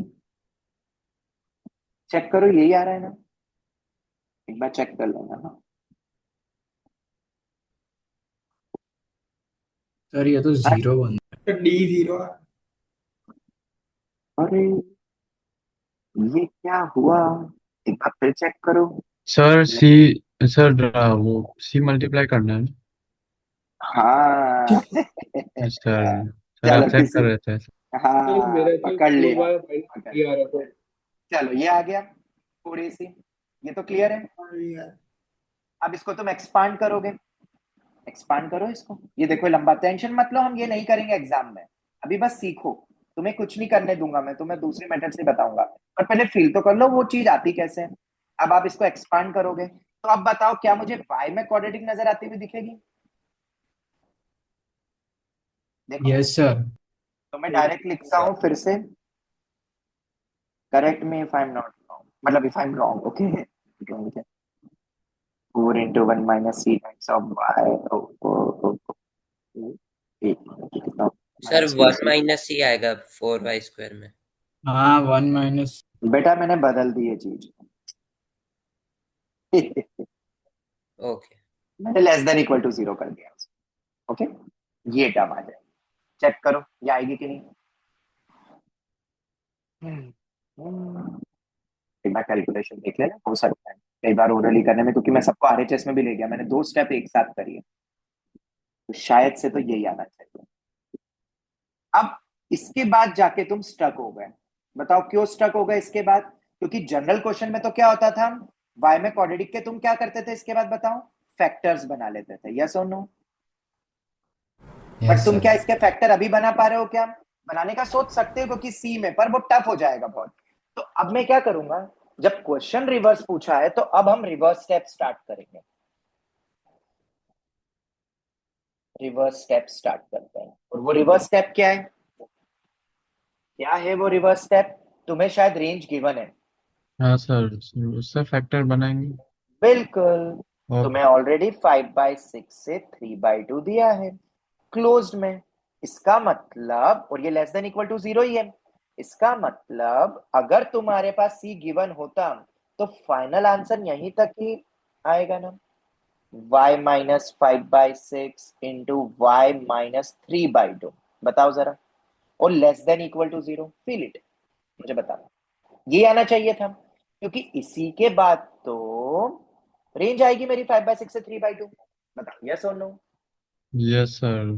As it is तुम्हें ऐसे ही मिलेगा। इससे तुम्हें ये भी समझ में आ रहा है कि कोई पॉइंट गायब नहीं हुआ है एलिमिनेट करके, क्योंकि अगर ऐसा कुछ होता कि ये कोफिशिएंट 0 हो रहा होता, नहीं हो सकता है, ब्ला ब्ला ब्ला, जो कुछ भी हो, अगर ऐसा कुछ होता भी ना, तो आंसर में भी यहाँ पे एक्सक्लूड करके दिया रहता। मतलब कुछ एलिमिनेट भी नहीं हो रहा है, इससे ये भी समझ में आ रहा है, क्योंकि आंसर ही तुम्हें रेंज ही वैसा दिया है। तो अब हम क्या करें, ये दोनों तो सेम है। जब कोई दो चीज सेम होती है तो क्या करते हैं हम, इसको तो अगर सर एलिमेंट में दिया कॉरस्पॉन्ड तो क्या बेटा, फिर एक्सपैंड एक्सपांड करके करके कॉरस्पॉन्ड उससे करेंगे equal सर। बिल्कुल कंपेयर करेंगे। कंपेयर करेंगे। और कंपेयर में याद रखना इक्वल नहीं बोलते हैं, क्या बोलते हैं, सेम रेशियो। रेशियो। ठीक है, और इसके बाद तुम्हें आंसर मिल जाएगा। अगर तुम एक्सपांड करोगे भी तो मैं डायरेक्ट लिख देता हूँ, c-1/3 1 माइनस, मैं फिर बोल रहा हूँ हमारे पास अल्टरनेट वे है, ये बस फील कर लो कि करते कैसे है। हम तो दूसरा तरीका अपनाने वाले हैं, थोड़ा सा लॉजिकल। इन तीनों को इक्वेट करोगे, तीनों से सेम सी आना चाहिए, मतलब जो भी सी आए तीनों को इक्वेट करके आना चाहिए। तो सी आएगा 4, C4 आएगा। C should comes out to be same, क्योंकि तीनों बराबर साथ में करने हैं, सेम। सर हाँ बेटा, अगर अगर रेंज में कोई जो बीच वाला है वो नहीं दिया होता तो कैसे करते, जैसे आप बोल रहे थे? बेटा जो तुम्हें ऐसे सवाल देते हैं ना, तो उसमें वो हमेशा कंबाइंड रेंज ही देते हैं। और अगर होता भी है तो वो एंड पॉइंट गायब करते हैं बस, और एंड पॉइंट गायब करने में भी कोई ज्यादा फर्क नहीं पड़ेगा। उस पे भी आ रहे हैं अपन, उस पे भी आ रहे हैं, तो बेफिक्र रहो। ओके, हो गया क्लियर। और अगर ऐसा कुछ रहता भी है तो वो अपन एंड का देख लेंगे ना, वो तो क्या है, वो तो क्वेश्चन की डिमांड से तुम्हें हिंट मिल जाएगी, बेफिक्र। ठीक है, अब आते हैं मेथड 2। और मेथड 2 तुम्हें फील तभी होगा जब तुम्हें मेथड 1 फील हुआ है। मुझे एक बात बताओ, लॉजिकल बात कर रहे हैं अब अपन, ठीक है ना। तो हैशटैग आरएस बात हो रही है, तो हैशटैग आरएस वाला दिमाग लगाते हुए ही बोलना फिर तो। मुझे एक बात बताओ, ये 5/6 और 3/2 आया कब होगा, ये कब आते हैं ये एंड पॉइंट्स, ये एंड पॉइंट्स कब आते हैं, जब इक्वालिटी अटेंड हो रही होती है इनइक्वालिटी में। बताओ, यस सर। इनइक्वालिटी एक्सप्रेशन में क्लोज इंटरवल कब आता है, बेसिक वेवी कर्व का लॉजिक है, जब वहां पे इक्वालिटी अटेंड हो रही होगी न्यूमरेटर में। और इस बात से अगर तुम एग्री करते हो तो थोड़ा दिमाग लगाओ, क्या d इक्वल टू 0 वाला जो केस होगा इक्वालिटी वाला, क्या d इक्वल टू 0 वाले केस से ही मुझे ये दो वैल्यू मिलेगी ना। लगाओ यस दिमाग। सर। Yes sir. अगर तुम ये फील कर गए तो तुम्हें मेथड 2 मिल चुकी है, जो मैं नोट करके लिखूंगा, बाकी तुम याद तो कर ही लेना इसको। क्या है नोट, दिस रेंज, क्या है भाई एंड पॉइंट्स अपने, 5/6 से 3/2 and points we will get when d equal to 0, क्योंकि तभी मुझे इक्वालिटी मिलेगी, क्योंकि d greater than equal to 0 से ही तो तुम वहां तक पहुंचे थे। d इक्वल टू 0, ये पॉइंट है। ठीक है, this range attend when we will get कितना, d इक्वल टू 0 हो जाए। therefore अब तो क्वेश्चन तुम्हें लग रहा है आसान हो गया है। बेटा जी आसान हो गया है। अब हम इतना सब थोड़ी ना करेंगे, हम तो क्या करेंगे, एक बार इसको 5/6 से इक्वेट करेंगे, सॉल्व करेंगे, x में क्या बनेगी, क्वाड्रेटिक, और क्या करोगे, d इक्वल्स टू 0 कर दोगे। क्या ये काम मैं तुम पे छोड़ सकता हूँ। सर एक यस बार हमें वाला पॉइंट एक्सप्लेन कर देंगे क्या, डी इज इक्वल टू 0 वाला? d इक्वल टू 0 वाला देखो, ऊपर जाओ ऊपर जाओ। ये तुम्हें पता है वेवी कर्व में इक्वालिटी कब आती है आंसर में, क्लोज इंटरवल। इसका रीजन दे दो, वेवी कर्व में क्लोज इंटरवल कब आता है एंड पॉइंट्स पे। सर जब वो एंड पॉइंट इंक्लूडेड होंगे आंसर में। अरे उसी को बोलते हैं बेटा न्यूमरेटर, जहाँ पे 0 हो रहा होता है, याद है, हाँ भाई, हाँ एक्सप्रेशन जहाँ पे, 0 होता है जहाँ पे। तो बेटा जी हाँ मुझे बताओ, ये इक्वालिटी होने के कारण ही आ रहा है, और इक्वालिटी मतलब कहाँ से इक्वालिटी चालू हुई है ये, D greater than equal to 0 से, तो डी इक्वल टू 0 के कारण ही तो एंड पॉइंट्स आए होंगे। अरे यहां से इक्वालिटी उड़ा दो तो क्या 5/6 3/2 होता, क्या ओपन होता ना नहीं, बेटा? नहीं होता। ठीक है, तो ये पॉइंट्स कब आएंगे एंड पॉइंट्स? जब डी इक्वल टू 0 हो रहा होगा। और अगर डी इक्वल टू 0 हो रहा होगा तो हमने वही तो किया कि 5/6 पे डी इक्वल टू 0 आना चाहिए। सिमिलरली, सर अगर हाँ बोलो बोलो बोलो। अगर एंड पॉइंट्स आ रहे होंगे तो डी इक्वल टू 0 कैसे बोल रहे हो, नहीं समझ में आ रहा। अच्छा मुझे एक बात बताओ, इन सब में से इक्वालिटी उड़ा दो, हाँ सब में से इक्वालिटी उड़ा दो, तो आखिरी हाँ आंसर क्या होता है? ये 5/6 3/2 पे क्या बन रहा है? ये एक्सप्रेशन ऐसे देखो, तुमने इक्वेट किया ना, 5/6 3/2 पे एक्सप्रेशन क्या बन रहा है? 0 बन रहा है ना? मतलब ये 0 बन रहा है, सेम ही है ना एक्सप्रेशन। हाँ मतलब ये एक्सप्रेशन 0 बन रहा है। हाँ। अब क्या बताऊं, नेक्स्ट स्टेप तो खुद ही समझ जाओ बेटा। और एक और ऊपर टिक करो, एक और टिक कर दो, मतलब खुश। हाँ ठीक डी है। इक्वल टू 0, ठीक है। और अब इसको याद कर लो, इतना हम सोचेंगे नहीं पेपर में, ये शॉर्टकट हो गया है एक तरीके से। और वो फील तभी होगा जब आप प्रूफ समझ पाओगे। डायरेक्ट लिख देते तुम्हें ये लगता है ऐसा क्यों, ऐसा क्यों, क्या लॉजिक है भाई, ऐसा क्यों? अब यहाँ पे जो बच्चे गलत करते हो, जो किताब वाले भी गलत करते हैं, जो भी है शॉर्टकट देते हैं। तुम यहां से ना फिर से एक्स में क्वाड्रेटिक बनेगी, जी हाँ। अब मैं बात कर रहा हूँ आईआईटी जेई की, ना ही कोई बुक या नॉर्मल छोटे मोटे एग्जाम्स की। उसमें तो क्या तुम बोलोगे सर इसी को सॉल्व करके सी आ गया, बट नहीं, तुम्हें इसमें भी क्वाड्रेटिक बना के डी इक्वल टू 0 करना पड़ेगा, क्योंकि दोनों सी सेम होने चाहिए ना, दोनों कंडीशन साथ में ट्रू होनी चाहिए ना। Both should be true simultaneously. अरे एक साथ दोनों हमें देखना पड़ेगा ना, डी इक्वल टू 0, एक हुआ एक नहीं हुआ तो क्लोज दोनों में कैसे आ गया? Both must be true. तो जो सर कॉमन, हाँ बेटा। सर ये रिवर्स वाले स्टेप्स कैसे सोचने हैं? रिवर्स वाला स्टेप कैसे सोचना है? इसमें तो कुछ भी नहीं करना है, डी इक्वल टू 0 रख लो, खत्म हो गया। नहीं सर, जैसे जो क्वेश्चन था उसमें ये रिवर्स लॉजिक लगे तो वो कैसे पता चलेगा? अरे जब रेंज गिवन होती है और कुछ पूछ रहे हैं तो ये उल्टा नहीं हुआ? अभी तक तुम रेंज निकाल रहे थे, अब तुम्हें रेंज दे दी, इसका क्या मतलब होता है बेटा? हाँ वो ठीक है सर। ठीक है। सर अगर लिखा भी दूसरी ऊपर बेटा। इक्वेशन सॉल्व करके सी की वैल्यू वो नहीं आई तो फिर हम कैसे सॉल्व बोलेंगे करें? नो सच, बेटा आंसर हो जाएगा नो सच सी एग्जिस्ट, जिसके लिए इसकी रेंज ये आएगी 5/6 से 3/2, क्योंकि एक साथ हमें सी तो एक ही एक्सप्रेशन में और उसमें रखना है। सी आ रहा है, 4 आ रहा है सर। हाँ आएगा ही आएगा, हमने ऊपर सॉल्व कर लिया है उससे, तो सी इक्वल टू 4 आएगा। ठीक है, और ये आईआईटी जेई में मजा आएगा कि जहाँ पे कॉमन सी नहीं आया तो मजा आ जाएगा फिर तो। और फिर सर सब अगर लोग सोचेंगे, एक हाँ हाँ, इंटरवल ओपन होता और एक तब साइड भी कोई दिक्कत नहीं है। अगर एक ओपन एक क्लोज होता तो तुम याद करो, जब मैंने रेंज के सवाल करे थे ट्रिगो में 1/3 to 3 वाला भी आंसर आया था, या जो भी है, एक्चुअली वो इक्वालिटी तो आई होगी पर एंड पॉइंट रिमूव हो गए होंगे। सोच के देखो, और एंड पॉइंट रिमूव कैसे होते पता है ना, उसके कोएफिशिएंट को जीरो नहीं कर सकते एंड ऑल, तो उसमें भी लोड मत लेना उस चीज में भी। मैं दे रहा हूँ नेक्स्ट सवाल, दे रहा हूँ दे रहा हूँ। अगर ठीक है, दोनों ओपन हो गए तो दोनों ओपन हो गए तो वैसे तो जनरली होता नहीं है, एक ही पॉइंट जाता है बेटा जनरली, क्योंकि कोएफिशिएंट ऑफ एक्स पर 0। 1 से इक्वल कर सकते क्योंकि वो तो इंक्लूडेड है ना। क्या बेटा वापस बोलो? तो अगर हम दोनों ओपन कर देते तो हम 1 से इक्वल तो कर ही सकते हैं क्योंकि वो तो हाँ वो तो हम चेक कर लेंगे, वो तो हम चेक कर लेंगे, और तो वैसे भी बननी है, वो तो अपन चेक कर लेंगे एट लास्ट, उसका टेंशन मत। ठीक है, जैसे कि मैं तुम्हें बताऊं, कभी कभार ओपन इंटरवल का मेरे पास कोई सवाल हो, कोई, रुको जरा देखो, मैंने क्वेश्चंस कुछ सिलेक्ट तो किए थे, रुको, कहाँ गई अपनी फाइल, ये रही। नहीं ये तो वो वाले कल वाले पेंडिंग सवाल है, ये रहा, ये वाला सवाल तो हो गया अपना, ये मैं ऐड ऑन कर लूंगा। ठीक है, इस करके एक आध, नहीं ये तो अभी नहीं हो गया, नहीं वैसा सवाल नहीं है। अगर ओपन भी हो तो भी तुम तो एंड पॉइंट्स के थ्रू ही कर लेना, तो भी हो जाएगा, डी इक्वल टू 0 सब भी आ जाएगा, क्योंकि वो जनरली एक्सट्रीम से ही वो हटता है, तो उसका टेंशन मत लेना। ठीक है, मिलेगा तो मैं एक आध सवाल तुम्हें दे दूंगा, अभी फिलहाल नहीं है बस मेरे पास। ठीक है सर। मिल गया? नहीं ये भी क्लोज ही है यार बेटा, क्लोज ही दिया है, उसमें भी सेम ही करना है, बस याद रखना, उसमें भी सेम। मिल गया मिल गया मिल गया मिल गया सवाल। ठीक है, और तुम दोनों से ट्राई करके देख लेना, दोनों मेथड से। ठीक है, चलो लिखता हूँ क्वेश्चन।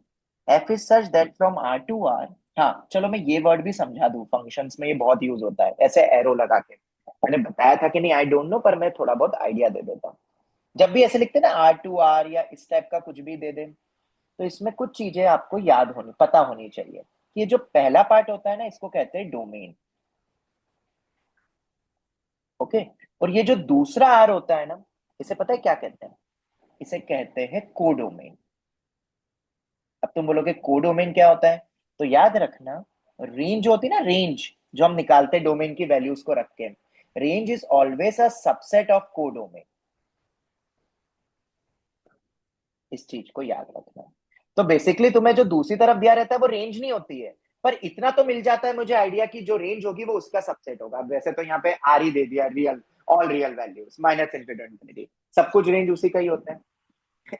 ठीक है, बट ये याद रखना, ये नोटेशन भूलना मत। जैसे अगर मैंने लिखा मान लो आर से क्लोज जीरो से इंफिनिटी। अब बताओ, इससे तुम्हें बहुत इंपॉर्टेंट चीज पता चल गई है, बताओ क्या? ये रेंज पॉजिटिव हो गया, हाँ नॉन नहीं, नॉन नॉन नेगेटिव, नेगेटिव बोला, नॉन नेगेटिव, क्योंकि नॉन बराबर नेगेटिव। भी हो सकता है ना, प्रॉपर नहीं बोला। डोमेन तो इसका आर है, ये तो कंफर्म हो गया। और जो रेंज होगी वो सबसेट होगी इसकी, मतलब नॉन नेगेटिव होगी। और ये यहाँ पे ऊपर में ओपन कर देता, तो हम वो AMGM भी लगा सकते हैं फिर, अगर कुछ ऐसा एक्सप्रेशन कुछ आ जाए, मतलब ऐसा। तो ये बहुत जगह यूज हो जाती है फिर ऐसी ऐसी चीजें।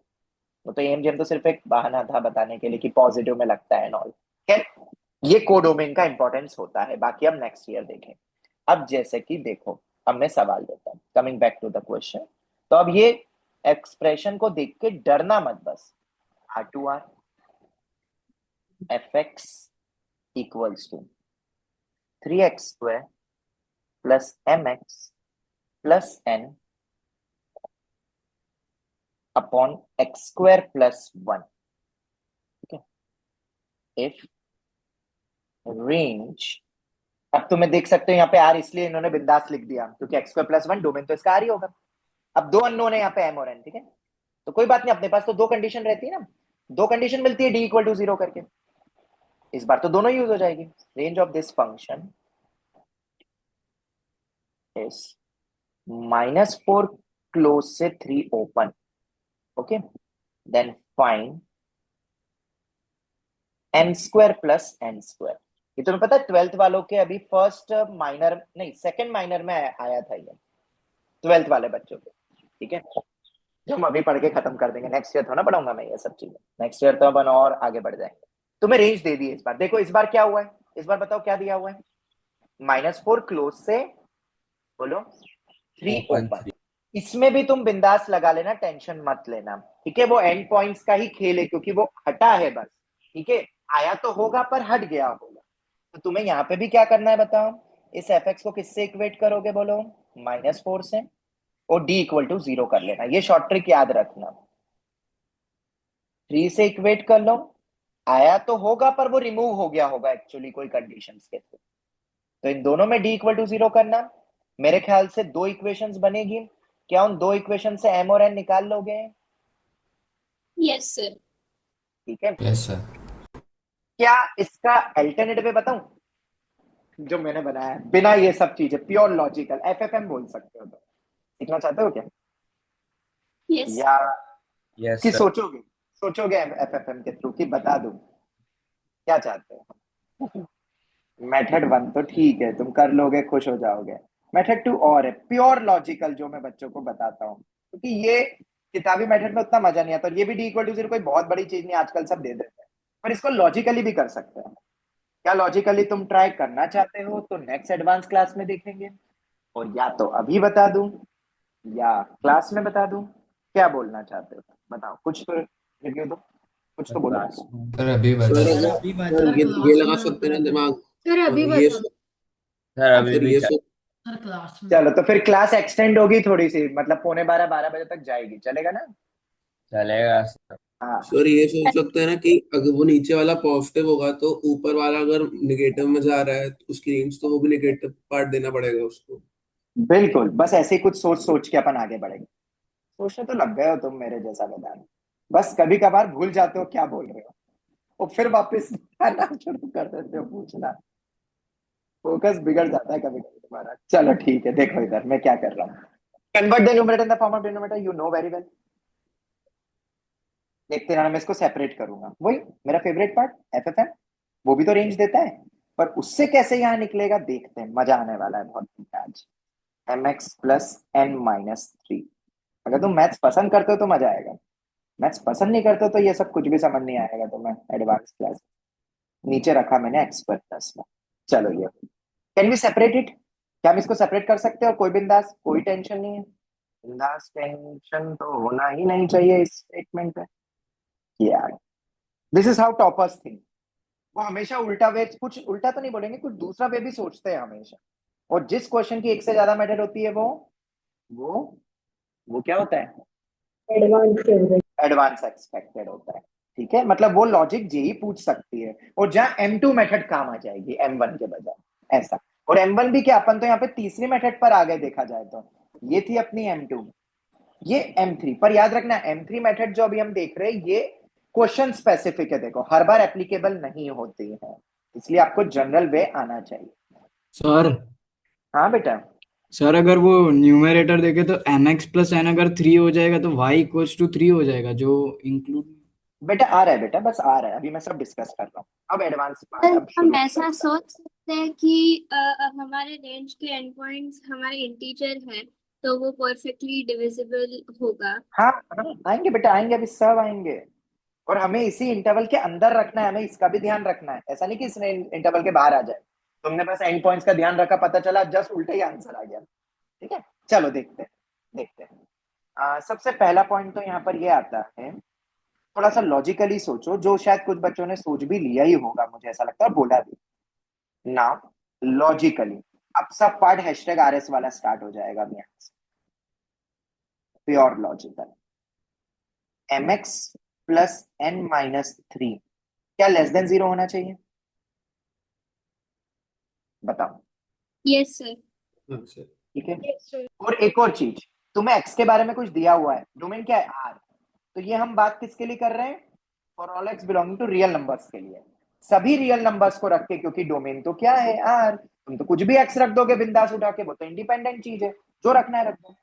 हर x के लिए वैल्यू लेस देन 0 होनी चाहिए ना, बताओ जरा। हाँ सर। और जैसे ही मैंने ये बोला, अब मुझे एक बात बताओ, ये वैसे मैंने पहले भी तुम्हें बताया था कि नहीं, आई डोंट नो। हाँ बताता हूँ, एक पॉइंट याद दिलाता हूँ, मैंने शायद पहले कहा था। एक लॉजिकल पॉइंट तुमसे शेयर करता हूँ, शायद तुम्हें याद आ जाएगा वैसे कि मैंने मान लो लिखा a 10x less than 3 always. हो सकता है a into 10x less than 3 या लेस देन इक्वल टू 3, जो लगाना लगा लो। हो सकता है ऐसा कभी भी? हाँ। कैसे होगा? 10x है वो, 10x अनबाउंडेड फंक्शन है, अनबाउंडेड को आप कैसे रोक लोगे? जो स्वर्ग लोक तक जा रहा है वो पाताल लोक से शुरू हो रहा है। सर पर एक ही भी वेरिएबल वैल्यू है ना। हाँ तो बोलो ना, फॉर ऑल x के लिए बात कर रहा हूं मैं। एक पे कोई ऐसी कंडीशन लग सकती है जो a 10x को 3 से कम कर दे? नहीं सर। नहीं ये चीज मैंने पहले शायद बताना भूल गया होगा मैम कि हर एक को लगता है पॉसिबल ही नहीं है, 10x को आप नहीं रोक सकते हो, वो तो बेचारा सर ए अनबाउंडेड को है। अगर 0 कर दो तो हाँ, सिर्फ एक ही ऐसी वैल्यू है जो इस इंफिनिटी को भी धरातल पर ले आएगी, चाहे कितना भी बड़ा हो जाए 10x, उसके साथ अगर 0 लगा दिया ना तो भाई साहब वो सीधे 0 पर टपक जाएगा, कुछ भी कर लो। सर अगर 0 के अलावा कुछ रख दे, हाँ तो फिर जो भी फाइनाइट रखना है रख लो। सर मैंने रखा सर मान लो 1/1,00,000 करोड़, तो भाई साहब वो 10x इंफिनिटी तक जा रहा है, तो वो इंफिनिटी जब आएगा ना तो वो उसको ले जाएगा फिर से इंफिनिटी। इंफिनिटी वाला अनबाउंडेड किसी भी चीज को लेके जा सकता है अपने साथ इंफिनिटी तक, बट अगर उसके बाजू वाला 0 हो जाए तो क्या 0 को लेके जा सकता है क्या वो? क्या 0 को लेके जा पाएगा क्या वो? नहीं। नहीं सर। ये जो फंडा था ना, ये बस यही तो आईआईटी वाले पॉइंट्स होते हैं। और अब देखो इस फंडे को मैं कैसे लगा रहा हूं, और अब उम्मीद करता हूं 2 साल तक याद रखोगे ये सब एडवांस क्लास, तो मजा आएगा नेक्स्ट ईयर जब हम इनका यूज करेंगे एक अलग लेवल पर। अभी तो मैं क्या बेसिक क्वेश्चंस करवा रहा हूँ, इसका लेवल नेक्स्ट ईयर बहुत ज्यादा यूज होगा। अब देखो इधर, यहाँ पे अब तुम सोच के बताओ, फिर से आ गए अपन अब यहाँ पे x कुछ भी हो सकता है भाई साहब, माइनस इंफिनिटी टू इंफिनिटी। और तुम्हें क्या बोला है, ये पूरी वैल्यू नेगेटिव होनी चाहिए। क्या दिमाग लगाना चाहोगे? m equals to 0। m को 0 ही होना पड़ेगा। क्यों सर, क्यों सर, ऐसे थोड़ी ना होता है, वो थोड़ी ना होता है। अरे दिमाग तो लगाओ, अगर m 0 नहीं हुआ ना तो उसके साथ में क्या बैठा है, x बैठा है। तो तुम वेरिएबल दिमाग लगाओ, सर m को तो मैंने -1,00,000 करोड़ रख दिया। m और n फाइनाइट नंबर है, m और n को इंफिनिटी मत रख देना यार, ठीक है। मैंने माइनस इतना बड़ा लगा दिया, तो भाई साहब इस x को कुछ नहीं करना है। अगर ये -1 ही हो गया ना नेगेटिव कर दो तो वो अपने आप पॉजिटिव हो जाएगा, क्योंकि x की यहाँ पे वंस अगेन रेंज कितनी हो गई है, जैसे वहां 10x बोला था, माइनस इंफिनिटी। तो एक अनबाउंडेड चीज, ये लाइन है, तुम्हें ये भी समझना था, इसको लाइन कहते हैं, y equal to mx plus c type का। और लाइन एक अनबाउंडेड चीज होती है। अनबाउंडेड बोले तो जिसको आप रोक नहीं सकते हो, जिसको आप किसी चीज में रेस्ट्रिक्ट करके नहीं, बांध के नहीं रख सकते हो। एक लाइन की रेंज तो r होती है, पर अगर मुझे उसको लेस देन 0 करना है तो m को 0 होना ही पड़ेगा। और अगर m 0 हो गया, काम खत्म नहीं हुआ है अभी, n must be less than 3। अभी काम खत्म नहीं हुआ है। हाँ, अभी तो हमने सिर्फ लॉजिकली देखा, सिर्फ एक पॉइंट। क्या पॉइंट? कि अगर ये 3 पे ओपन है, s 3 पे क्या है, ओपन, मतलब ये वैल्यू 3 हो नहीं सकती, 3 से कम रखना है। अभी मैंने -4 की बाउंडेशन नहीं लगाई, वो मैं इसके बाद लगाऊंगा। पर अभी हमने एक्सट्रीम बाउंडेशन को पकड़ा और उससे मुझे ये दो एक्सप्रेशन मिला। तुम देख लेना, हाँ, या तो मेथड 1 मेथड 2 यूज करो या मेथड 1 यूज करो, आंसर सेम ही आना है। और देखो, इतने से लॉजिक से अगर तुमसे पूछा जाता कि m की वैल्यू क्या है, तो एक टॉपर बच्चा विद इन सेकेंड्स बोल देता 0, और तुम लगे पड़े रहते उसको पूरा सॉल्व करने में। ठीक है, इसलिए ये मेथड्स आनी चाहिए जो किताबों में नहीं होती है जल्दी। चलो खैर, n लेस देन 3 आ गया। अभी काम खत्म नहीं हुआ है, आंसर नहीं है अभी, और वैसे भी हमें m² प्लस n² निकालना है, तो कोई फिक्स वैल्यू ही आएगी n की। अब क्या करें? Now coming back to the question, अब दिमाग में तुम्हें रखना है क्या, ये -4। अब इसको देखना है तुम्हें कि मिनिमम वैल्यू कितनी होनी चाहिए, बोलो कितनी होनी चाहिए मिनिमम वैल्यू? अरे मिनिमम वैल्यू कितनी होनी चाहिए? -4। -4 ठीक है, -4। चलो, तो ये हो गया, m को 0 करा, n-3 खत्म नहीं हुआ है अभी, तो ये बचा हुआ है। अब क्या करे सर, इसकी मिनिमम वैल्यू को -4 भी रखना है सर, और n मुझे पता है लेस देन 3 है सर। तो मुझे एक बात बताओ, n लेस देन 3 है तो ये तो कंफर्म हो गया होगा कि ये वैल्यू क्या आने वाली है, नेगेटिव। नेगेटिव हो नेगेटिव जाएगी नेगेटिव, ओवरऑल नेगेटिव होगी ना बेटा। और 3 में आप कुछ नेगेटिव करोगे तभी तो वो 3 से कम होगा, 3 भी मुझे नहीं मिलेगा। दूसरी चीज, अब इसकी मिनिमम वैल्यू तुम्हें रखनी है, ये तो बहुत इजी हो गया, वो मेन पार्ट ऊपर ही था। मिनिमम वैल्यू कितनी रखनी है, -4। तो मुझे बता सकते हैं इसकी मिनिमम वैल्यू कब अटेंड होगी? -7। अटेंड व्हेन x² प्लस 1 मेरा मिनिमम होगा। बताओ क्यों? क्योंकि ऊपर वाली वैल्यू नेगेटिव है। तुम अपॉन में मिनिमम तो ये मत बोल देना कि मैक्सिमम हो गया, भाई साहब मैक्सिमम तो हो जाता, पर ऊपर वाली टर्म अगर नेगेटिव कर दो तो जस्ट उल्टा हो जाता है, ये तो पता ही होगा शायद तुम्हें। ठीक है, बेसिक सी चीज है। तो x की मिनिमम वैल्यू आपको क्या उठानी पड़ेगी इसको मिनिमम करने के लिए? 0। और जैसे ही x 0 हुआ तो मुझे क्या मिलना चाहिए? n-4। तो n-3 अपॉन में 1, तो n किसके बराबर आ गया? -4। और अब तुम आराम से मेथड 2 को लगाना, मेथड 1 को लगाना, और तुम देखते रहना। मैं आंसर बता देता हूँ क्या आने वाला। n² प्लस n² की वैल्यू बताओ। 16। 4 का स्क्वायर 16 और m इक्वल टू 0, तो ये 16 आ गया मेरा आंसर। 16। ये आ गया। अब देखो, तुम बोलोगे सर हर बार ऐसा थोड़ी ना कर सकते मेथड। अरे मैंने पहले ही तुम्हें बोला था क्वेश्चन स्पेसिफिक होता है, वो पेपर में क्वेश्चन आते हैं, तो पेपर में अगर क्वेश्चन आते हैं तो क्वेश्चन स्पेसिफिक मेथड आपको आनी चाहिए। ठीक है, और देखो कितनी सारी चीजें तुमने इस एक क्वेश्चन से सीख ली, और अगर ये तुमने अब सीख ली तो अब अपन इसी को आगे बढ़ाते हैं, जो कि अब मेन टास्क आएगा। यहाँ पे भी तुमने मेथड्स वगैरह सीख ली, सब कुछ हो गया। हमारे ही मॉड्यूल में कुछ और बेसिक टाइप्स के सवाल दिए हुए हैं, उसमें पता है क्या करेंगे? Now coming to next part, और इसको भी हम वैरायटी बनाएंगे, वैरायटी नंबर 19 अगर है तो। और अब क्या होगा? इफ एट ऑल, अच्छा तुम वैरायटी का नाम बोलोगे ना, तो ये लिख लो, when range is given to be R, मतलब रेंज कितनी होनी चाहिए? माइनस ऑल रियल इन्फिनिटी से infinity इन्फिनिटी। to हम infinity. इसको ऐसे भी बोलते हैं। इन्फिनिटी से इन्फिनिटी। हाँ हाँ, समझ गए समझ गए। fx can take all real values। इसको ये भी बोलते हैं, किसी की अंग्रेजी कमजोर हो तो फिर से वो याद रखना, अगर क्वेश्चन में कभी बोला जाए कि y या fx can take all real values, इसका मतलब होता है उसकी रेंज कितनी है? उसकी रेंज कितनी है? r।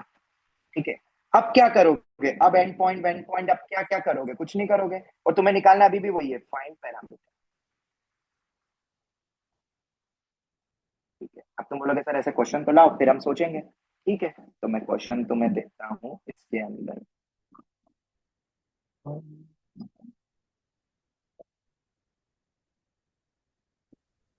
लेट, मैंने रखा है क्या?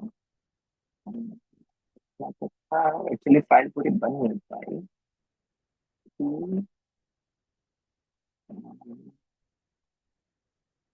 ये पूरे, हाँ ये, चलो ये वाला सवाल देखते हैं, क्वेश्चन नंबर 3 लिखा हुआ है। हाँ, इसको देख के आप डरना मत, मैं पहले ही सब कुछ बता देता हूँ वरना तुम डर जाओगे। इसको क्या कहते हैं? डोमेन। डोमेन दिया नहीं, क्योंकि निकाल नहीं सकेंगे ना हम, एक ही टर्म्स में आएगा वो तो इसे कहते हैं डोमेन। अच्छा ये क्या होता है? इसे क्या कहते हैं बताओ? कोडोमेन। कोडोमेन। तो कुछ एक्स्ट्रा इन्फॉर्मेशन तो इसने दी नहीं, क्योंकि रेंज तो हमेशा ही इन्फिनिटी माइनस इन्फिनिटी के बीच में होती है, पर उन्होंने एक वर्ड दे दिया, एक वर्ड दिया है कि फंक्शन क्या है, बताओ क्या लिखा है ये? सर्जेक्टिव। सर्जेक्टिव का मतलब होता है, ये नेक्स्ट ईयर वर्ड आता है बट अभी के लिए मैं बता देता हूँ, सर्जेक्टिव का एक और नाम भी होता है ऑन टू फंक्शन। 1 to 1। नहीं बेटा, वो अलग होता है, मत लगाओ दिमाग, जो बोल रहा हूँ बस सुनो। एफएक्स सर्जेक्टिव लिखा है, और सर्जेक्टिव का मतलब ही होता है ऑन टू फंक्शन, और ऑन टू फंक्शन का मतलब क्या होता है? बस एक चीज तुम्हें याद रखनी है, और वो है रेंज जो होती है ना फंक्शन की, वो इक्वल टू कोडोमेन हो जाती है। बस उसी चीज को सर एक मिनट, आपने एफ इज सब्जेक्टिव का मतलब क्या बोला? अब मेरे ऑन टू नेटवर्क चला गया था तो आवाज़ नहीं सुनाई दे रही। बेटा बोल ही रहा हूं मैं, वही कह रहा था। Okay sorry sir. सब्जेक्टिव का मतलब होता है ऑन टू फंक्शन, एक ये दूसरा नाम है, और ऑन टू या सब्जेक्टिव इनका मतलब क्या होता है? रेंज और कोडोमेन बराबर हो जाते हैं, सबसेट नहीं होंगे, अब इक्वल सेट हो जाएंगे इन गिवन डोमेन। तो बताओ क्या ये वही हो गया जो अभी मैंने वैरायटी बोली तुम्हें? हाँ सर, वो रेंज यस आर हो सर, गया। वही हो। रेंज आर हो गई, देयरफॉर हमें एफएक्स की रेंज आर निकालनी है। या एक और बात क्या बोला था? FX can take all real values, इस तरीके से भी वो बोलते हैं। ठीक है, अच्छा एक वर्ड और यूज होता है, बस ये नाम टर्मिनोलॉजीज याद कर लो, मैपिंग। तो मैपिंग को नाम से ना डरना मत, मैपिंग का मतलब होता है फंक्शन। फंक्शन। ठीक है, कुछ कुछ चीजें बस याद कर लो, बाकी कोई काम नहीं है इसका इतना। बस वही है ना, कभी कभार ये वर्ड आ जाए तो आपको पता ही नहीं चलेगा कि स्टार्ट कहाँ से करना है, दिया क्या है, पूछा क्या है, ये कौन सा वर्ड होता है जो हो चुका है तुम्हारे टेस्ट में एक बार। इसलिए अब से मैं ध्यान रखूंगा, मैंने तुम्हें कहा ही था कि अब आगे ऐसा नहीं हो। मुझे इसकी रेंज को, जो भी डिफाइंड डोमेन हो, इसकी रेंज को क्या बनाना है? डिफाइंड डोमेन में रेंज इसकी बनानी है आर। तो अब रेंज आर बनानी है, तो देखो अब हम क्या कर रहे हैं, ध्यान से देखो। अच्छा एक बात बताओ, अगर इसकी रेंज आर बनानी है, दिमाग लगा के बोलना, हाँ बहुत सोच समझ के, अगर इसकी रेंज आर बनानी है तो इन दोनों में कोई भी कॉमन फैक्टर नहीं होना चाहिए। ये स्टेटमेंट समझ में आया किसी को? किन दोनों के, न्यूमरेटर और डिनोमिनेटर की। अगर क्वाड्रेटिक अपॉन क्वाड्रेटिक की रेंज को आर बनाना है तो दोनों में कोई भी कॉमन फैक्टर नहीं होना चाहिए। इस बात से एग्री करते हो? हाँ सर। Yes. हर कोई एग्री करता है? क्यों क्यों क्यों? रीजन बताओ। सर क्योंकि अगर वरना कॉमन, और कंडीशन लग फैक्टर होगी जाएगा। तो वैल्यूज हट हाँ, जाएगी। क्योंकि कुछ हटाओगे एक्स और जो एक्स हट गया उसके करस्पॉन्डिंगली वाई नहीं मिलेगा, ये तो कंफर्म है। और वैसे भी लीनियर अपॉन लीनियर बनेगा, लीनियर अपॉन लीनियर की रेंज आर थोड़ी ना होती है, एक वैल्यू हटती ना find x in terms of y से। तो अगर इसकी रेंज को आर बोल दिया है तो एक कंडीशन यहीं पर डायरेक्टली लग गई, बताओ क्या? नो कॉमन, बोलो क्या? No common factor in numerator. और एक मजे की बात बताऊं, ये ब्लैक बुक का सवाल है, और एक और मजे की बात बताऊं, टॉपर्स क्वेश्चन पढ़ के ही फोर्थ लगा देते हैं। ये होता है, टॉपर्स कभी बताते हैं कि वो कैसे करते हैं, जो टॉप में आता है टॉप 100 जिनको मैंने पढ़ाया, और वही ये चीज टीचर बताता है उनको, ऐसा है। कभी कभार बच्चे खुद ही सोच लेते हैं टॉपर्स, जो बाय बर्थ होते हैं। देखो, नो कॉमन फैक्टर ये तुम्हें भी समझ में आता है कि तुम्हें रेंज आता है, इसलिए रिवर्स तभी सीख सकते हो जब आपको चीजें ट्रेडिशनल वे में आती है। 10 to 1 की गिनती वही बोल सकता है जिसको 1 to 10 आता है, सीधी सी बात। अब देखो यहाँ पे ए इक्वल टू 0 रख के देखोगे, वो बाय ऑप्शन, ऑप्शन हाँ बनाने सर। वाले ने भी दिमाग नहीं लगाया। ए इक्वल टू 0 में कुछ कॉमन फैक्टर बन रहा है, और ए हाँ इक्वल टू सर, 1 पे भी कुछ कॉमन फैक्टर बन रहा है। 0 और -1। हाँ, मतलब 0 और 1 पे तुम्हें कॉमन फैक्टर्स मिल रहे हैं ना इसके, हाँ न्यूमरेटर हाँ डिनोमिनेटर सर। के, और अगर बन रहे हैं अर्थात वो तो हो नहीं सकते। बताओ कौन सा ऑप्शन है? Fourth option. और दिया आएगा। Fourth option. एक एक्चुअल, मतलब ये तुम समझ लो, ये ब्लैक बुक के सवाल को हमने विद इन सेकंड्स क्रैक कर लिया। खैर, अब अपन ट्रेडिशनल वे पर आते हैं, और सर एक और पर चीज ऐसा तुम्हें ये याद, तो ऑब्जेक्टिव मेथड हो गया ना, अगर ऑप्शन दिए बेटा, हो तो। बेटा अभी हम शुरू कर रहे हैं, क्या लिखा है अभी तो अपन 1 2 3 4 5 6 इतनी मेथड पढ़ेंगे। अच्छा but how toppers think by options, ये मैंने तुम्हें बताया है। दूसरी चीज भी सुन लो, अब देखो कैसे कैसे बेंचमार्क लगता है, ये भी चीजें तुम्हें मिल जाएगी। अरे हाँ, इसको तो रट लो एंड ऑल, ऐसा हो जाएगा ना ना ना। तो पता है कॉमन फैक्टर जरूरी है कि एंड पॉइंट्स वाले पर ही आए? अरे बीच पे भी तो आ सकते हैं जो हटना पड़े। अभी तो तुम्हें ऑप्शन दिए तो तुम देख पा रहे हो, अगर ऑप्शन नहीं होते हैं तो कोई ये भी तो बोल सकता है एंड पॉइंट के अलावा भी कोई पॉइंट और हो सकता है जिसपे कॉमन फैक्टर बन जाए। बिल्कुल हो सकता है। और अब तुम देखो हम इन क्वेश्चंस को कैसे करते हैं। सबसे पहले ट्रेडिशनल वे, जो हर बच्चे को पता है, मैं फटाफट करूंगा। इसको y मान के, इसको एक तरफ करके, तो बताओगे क्या बनेगा? अब ये फिर से y minus 1 times of x square, में डायरेक्ट लिख रहा हूं यार अब, ठीक है। 4y minus 2 times of x plus 3ay minus a equals to 0। बताइए जरा, यही बनेगा? बताओ बताओ बताओ बताओ बताओ। और यस हम सर। रेंज आर की बात कर रहे हैं, तो मैं फिर से क्वाड्रेटिक की डील करूंगा, क्योंकि तुम्हें भी पता है कि y इक्वल टू 1 से तो इक्का दुक्का वैल्यू मिलती है। अगर रेंज आर चाहिए तो क्वाड्रेटिक वाले का इंटरवल अपने को मिलना चाहिए मेन। तो जब हम इसको क्वाड्रेटिक अज्यूम कर रहे हैं तो तुम क्या लगाओगे? अब d greater than equal to 0, range R बनानी है। हाँ, फिर तुम क्या करोगे? फिर से बताओ, d greater than equal to 0, B square minus 4ac, यही लगाओगे ना? तो पता है क्या आएगा? मैं डायरेक्ट लिख रहा हूँ 4 माइनस 3a। ये हम यूज नहीं करेंगे, जैसे ऊपर वाले में भी हमने सीखा पर यूज नहीं करा। किताब वाली मेथड थोड़ा लगाएंगे, ये किसी ने देखा है मॉड्यूल में ये मेथड दी हुई है? देखना, इलुस्ट्रेशंस पढ़ना, एक बार तुम्हें मिल जाएगी ये मेथड, क्योंकि ये तो किताबी मेथड चल रही है जो फील करवाता है कि कैसे क्या बन रहा है, मतलब डायरेक्टली जाते हुए यहां तक आ गए। अब मुझे एक बात बताओ, ये y क्या है? What is this y? y क्या है? रेंज होता है। और क्या दिया है रेंज के बारे में? रेंज क्या है? रेंज क्या है? आर। आर है। तो मुझे बताओ, ये जो एक्सप्रेशन है, तुम इसी के बाद इनइक्वालिटी सॉल्व करते हैं ना। अगर ए गिवन होता तो तुम y का रेंज निकाल लेते, पर तुम्हें तो बोल दिया y का इंटरवल क्या है, ये तो ऑलवेज ट्रू होना चाहिए, तभी तो y आर आएगा ना। बताओ जरा। तो a ग्रेटर देन 0 और d less than equal to. हाँ, बस बस बस, तुम्हें याद आ गया। कोई भी क्वाड्रेटिक एक्सप्रेशन है, तो ये क्वाड्रेटिक है ना बेटा, कोई भी क्वाड्रेटिक एक्सप्रेशन ऑलवेज ट्रू कब होगी? क्योंकि y बिलोंगिंग टू r क्यों लिखा? क्योंकि उसकी रेंज r है। ऊपर वालों में नहीं लगा सकते थे क्योंकि रेंज फिक्स थी। ये तो ऑलवेज ट्रू वाला है। तो अगर ये ऑलवेज ट्रू है तो बताओ क्या करोगे? अगर ये ऑलवेज ट्रू है तो इसका जो डी होगा वो लेस देन इक्वल टू 0 होगा, बट ये काफी नहीं है। 4 minus 3a must be greater than 0, 0। क्योंकि ये क्वाड्रेटिक अगर है तो तुम्हें पता है ये या ये केस। तो डी पे इक्वालिटी आएगी हाँ लेस बेटा, देन ये टच भी तो हो सकता है, लेस देन इक्वल टू लगाया तो सही, ये दोनों टाइप के ग्राफ चल सकते हैं, ये हमने स्टार्ट में पढ़ा भी था। चलो, तो D less than equal to 0 और ए ग्रेटर देन 0 करोगे, ठीक है, तो इससे फाइनल आंसर लिख दूं, क्या आएगा, छोड़ दूं तुम्हारे लिए, लंबा है ये, हम तो मेथड 2 3 समझेंगे फिर। तो इसका फाइनल आंसर आएगा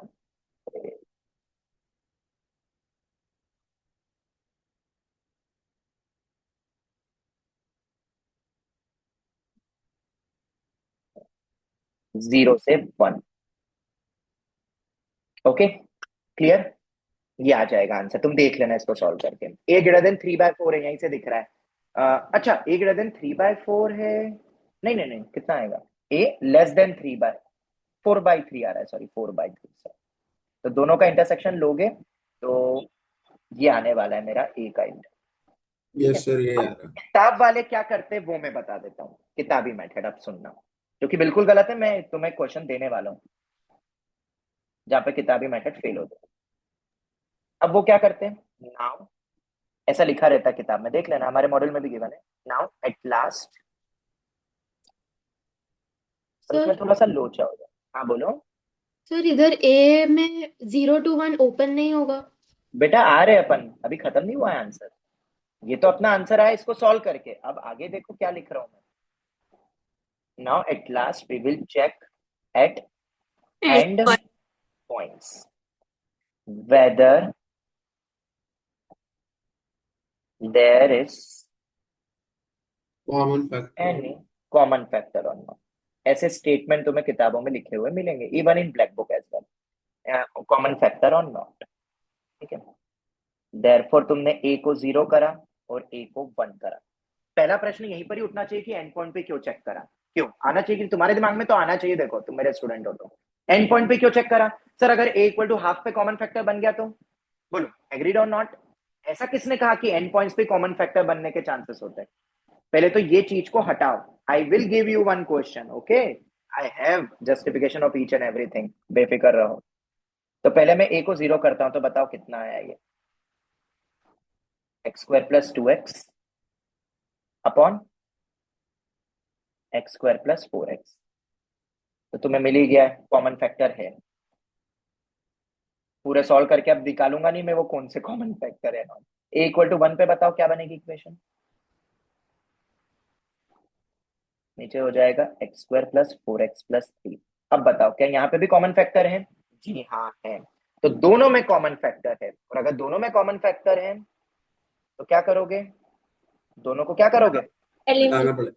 therefore remove, therefore answer actual में क्या हो जाएगा, जो हमने पहले ही सोच लिया, हमने तो फर्स्ट स्टेप में ही सोच लिया था कि कॉमन फैक्टर कभी हो नहीं सकता, पर एंड पॉइंट्स वाला फंडा लगाया इन्होंने, और फिर बोल दिया ये आंसर।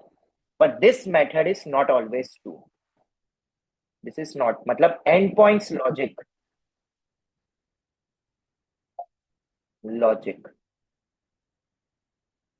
नॉट ऑलवेज ट्रू, हमेशा करेक्ट नहीं होता है। मैं दे रहा हूं सवाल, बेफिक्र रहो, थोड़ी सी देर रुक जाओ। नॉट ऑलवेज ट्रू, तो क्या करें, एक्चुअल मेथड क्या होनी चाहिए, कोई बताएगा, बहुत इजी है, तुम्हें पढ़ लिया है तुमने वो, एक्चुअल मेथड क्या होनी चाहिए टू चेक, फिर उसकी रेंज में डाल के। अरे नहीं रे मैं लिख देता हूँ, चलो इसके बाद बताना, क्योंकि रेंज तो आ रहे वहां पे, हम कुछ देख ही नहीं सकते हैं। Sir long division. अरे लॉन्ग डिवीजन की क्या करोगे, बहुत इजी है, सोचो, चलो और देता हूँ 10 second. Whether there is any common factor और नॉट, कैसे पता करोगे अरे यार, कोई भी नहीं सोच पा रहा है, बता दूं, फैक्टराइज करके। फैक्टराइज करके बोलो या मैं बोलूं, और उनका डिस्क्रिमिनेंट देखेंगे और उसको कंपेयर करेंगे। अरे यार चलो कोई नहीं, बता देता हूँ, भूल गया था एप्लीकेशन अभी भी फैक्टराइज करके देख लेंगे ना। अरे कॉमन रूट की कंडीशन लगाओगे ना यार, अरे चलो कोई बात नहीं, थोड़ा एप्लीकेशन अभी भी तुम तैयार नहीं हो, नेक्स्ट ईयर तक हो जाओगे शायद, बस इनको रिवाइज करते रहना। मुझे एक बात बताओ, तुमने कॉमन रूट की कंडीशन नहीं पढ़ी है, पढ़ी है कोई कंडीशन, जरा याद दिलाना तो मुझे, क्या होती है common root, 1 root common, 2 root common. हाँ, और उसमें भी जो मैंने बताया था 1 रूट का, उसमें बोला था 2 रूट भी कॉमन हो सकते हैं, तो वही मेन अपनी हाँ सर, कंडीशन है। यस। तो सर कोएफिशिएंट्स का रेशियो सेम होगा। नहीं नहीं नहीं, वो तो 2 रूट्स के कॉमन होते हैं बेटा, सी एक टू रूट भी सी कॉमन हो गया तो सी रेंज आ टू गई। ए वन माइनस याद आ गया? हाँ फिर C two A one C two A determinant two. Method. तो याद रखो बेटा, ये कोई इतना टफ नहीं था। हर बार किताबों की तरह मत सोचो, अपना भी दिमाग लगाओ कुछ, कि जो चला है। एलिमिनेट। अरे हाँ बाबा, पर अभी हम कंडीशन की बात कर रहे हैं ना, तो मैं वही लगाऊंगा डायरेक्ट। तुम जैसे भी कर सकते हो, वैसे तो तुम्हें पता है एलिमिनेशन ब्ला ब्ला, वो यू नो वेरी वेल कैसे करते हैं। तो अभी तो मैं जनरल लिख देता हूँ यहाँ पे, ताकि याद रहे, क्योंकि हर बार उतना इजीली आप नहीं पकड़ पाओगे। ये ना इक्वेशन दोनों, x square plus 4x plus 3 easy है, x square plus 2x plus है, बिल्कुल। कॉमन रूट की कंडीशन याद करते हैं, C1 A2, अब A कैपिटल लिख लेना, माइनस C2 A1 का whole square is equal to B1 C2 minus B2 C1 और A1 B2 minus A2 B1। याद आया? और अब इसको अप्लाई करोगे, बोथ रूट कॉमन 1 रूट दोनों आ जाते हैं इसके अंदर। मैंने क्लास में बताया था, अगर एग्जैक्टली 1 रूट कॉमन चाहिए तो आपको सेम रेशियो वाला हटाना पड़ेगा कंडीशन इसमें से। खैर ए की वैल्यू इससे आएगी, कितनी आएगी तुम्हें पता होना चाहिए, आंसर क्या आने वाला है, 0,1, और ये रिमूव हो जाएगा, विल बी रिमूव्ड। तो वो कौन सी वैल्यू रिमूव होगी, जो कॉमन रूट की कंडीशन से मिलता है। देयरफॉर ए का फाइनल आंसर कितना होगा, ओपन 07। अब ये है हमारा जे, जो कि कितना बेसिक है देखो, पर वही है,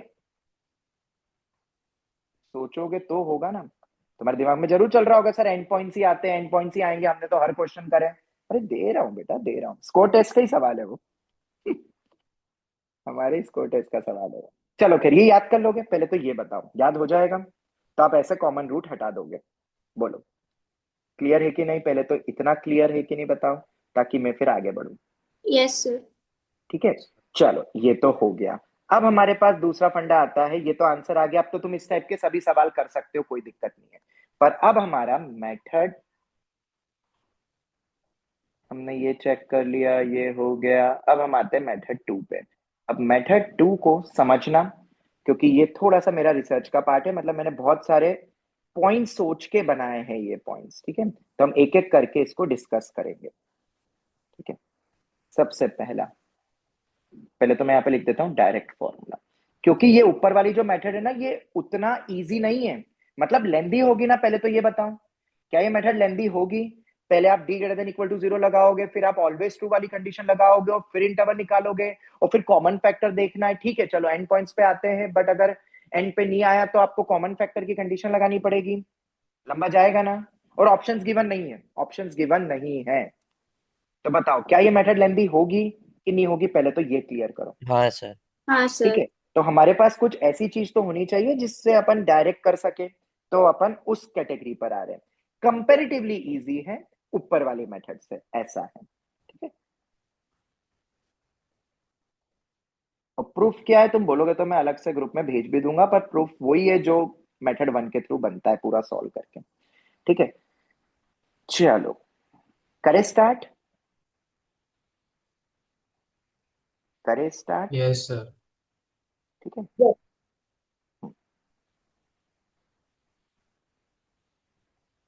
एक मिनट, हाँ 1 मिनट रुकना।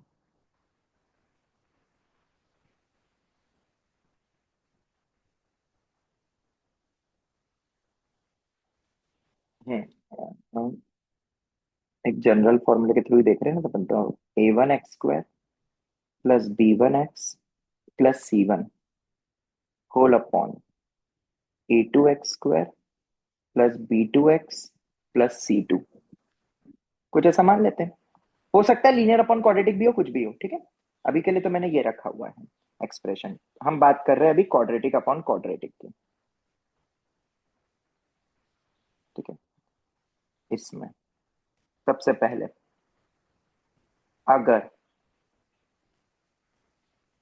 इफ, अभी हम यूज करते हुए भी देखेंगे, हाँ टेंशन मत लो। इसको P x by Q x बोल दे क्या, तो शायद ज्यादा इजी हो जाएगा समझना। P x upon Q x करके लिख देता हूँ। इफ क्यू एक्स का जो डिस्क्रिमिनेंट है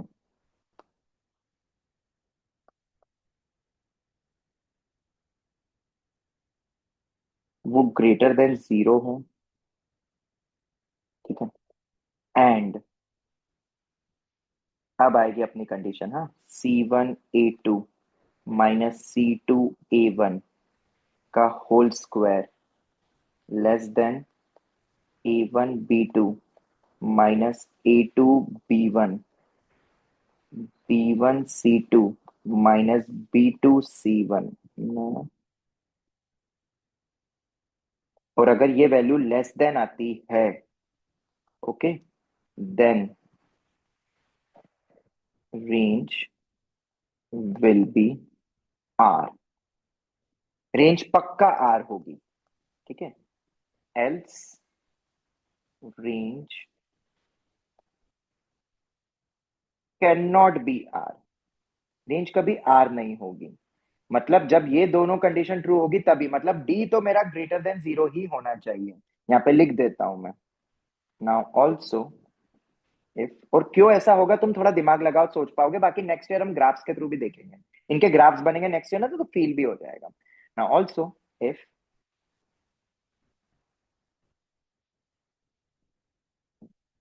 डिनोमिनेटर, मतलब अगर तुम्हें रेंज को R बनाना है तो डिनोमिनेटर का डिस्क्रिमिनेंट आपको ग्रेटर देन 0 करना ही पड़ेगा। Now also if denominator discriminant, ये दूसरी कंडीशन क्यों लगाई है, वो कॉमन फैक्टर वाली एंड ऑल, वो सब भी रहता ही है, क्योंकि डी ग्रेटर देन 0 करोगे तो ऊपर नीचे कॉमन फैक्टर हो सकता है ना, बोलो जल्दी से, अभी ऊपर देखा ना अपन ने, कॉमन फैक्टर तो हो ही सकता है।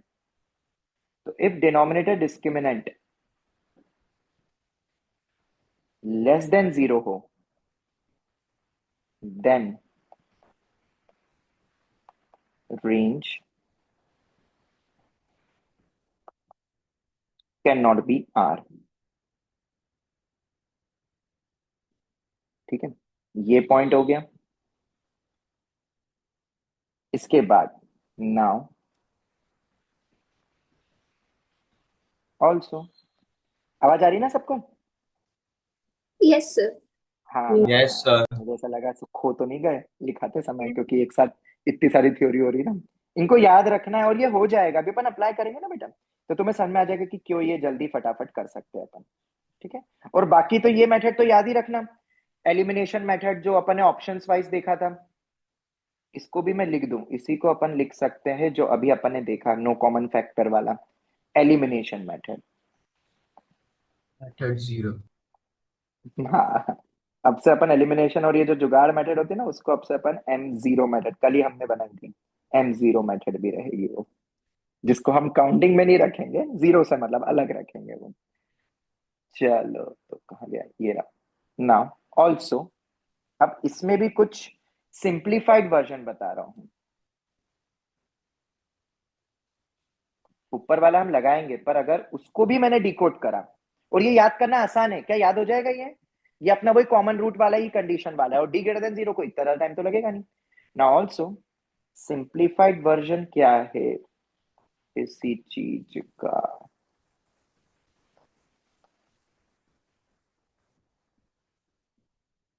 सिंप्लीफाइड वर्जन है हमारा, याद रखना वैलिड। सर एक बात पूछनी थी हाँ बोलते कि जाओ बोलते जाओ। सर ये जो आपने कहा कि अगर डिस्क्रिमिनेंट लेस देन 0 है then range can not be R, और फिर जब डिस्क्रिमिनेंट लेस देन 0 होगा तो फैक्टर तो बनेगा नहीं डिनोमिनेटर का, हाँ, तो फिर न्यूमरेटर कुछ के तो बनेंगे, और हमें रेंज, बेटा रेंज का मतलब होता है minus infinity to infinity, logically भी हाँ तुम देख सकते हो, देखो वैसा तो मैं ग्राफ के साथ नेक्स्ट ईयर 12th में बताऊंगा, पर तुम खुद मुझे एक बात बताओ, नीचे की टर्म या तो पॉजिटिव होगी हमेशा या हमेशा नेगेटिव होगी, हाँ और ऊपर क्वाड्रेटिक है, तो उसकी रेंज जनरली हाँ अपनी कितनी होती है, -d/4 से इन्फिनिटी, तो हाँ इसकी ओवरऑल रेंज कैसे लेके जाओगे तुम, -इन्फिनिटी टू इन्फिनिटी, हाँ इस लॉजिक से तुम फील कर सकते हो। मैंने बहुत सोच के बनाया है ये, तुम बोलोगे तो मैं इसका प्रूफ भी दे दूंगा, बस अभी के लिए याद कर लो बेटा। प्रूफ दे देना। हाँ मैं प्रूफ दे दूंगा, ठीक है। चलो, वो मैं 12th के बच्चों के लिए बनाया हुआ है, तो वो फाइल या तो मैं तुमसे शेयर कर दूंगा, उसमें लिखा हुआ नीचे, पढ़ लेना थोड़ा सा, ठीक है। चलो, नाउ ऑल्सो सिंप्लीफाइड वर्जन, हाँ, valid only when coefficient of x square is same. ये और भी आसान तरीका हो जाएगा। अगर कोफिशिएंट, उसी ऊपर वाले को जनरलाइज किया, ओके, अगर coefficient of x square same है, now for range to be are,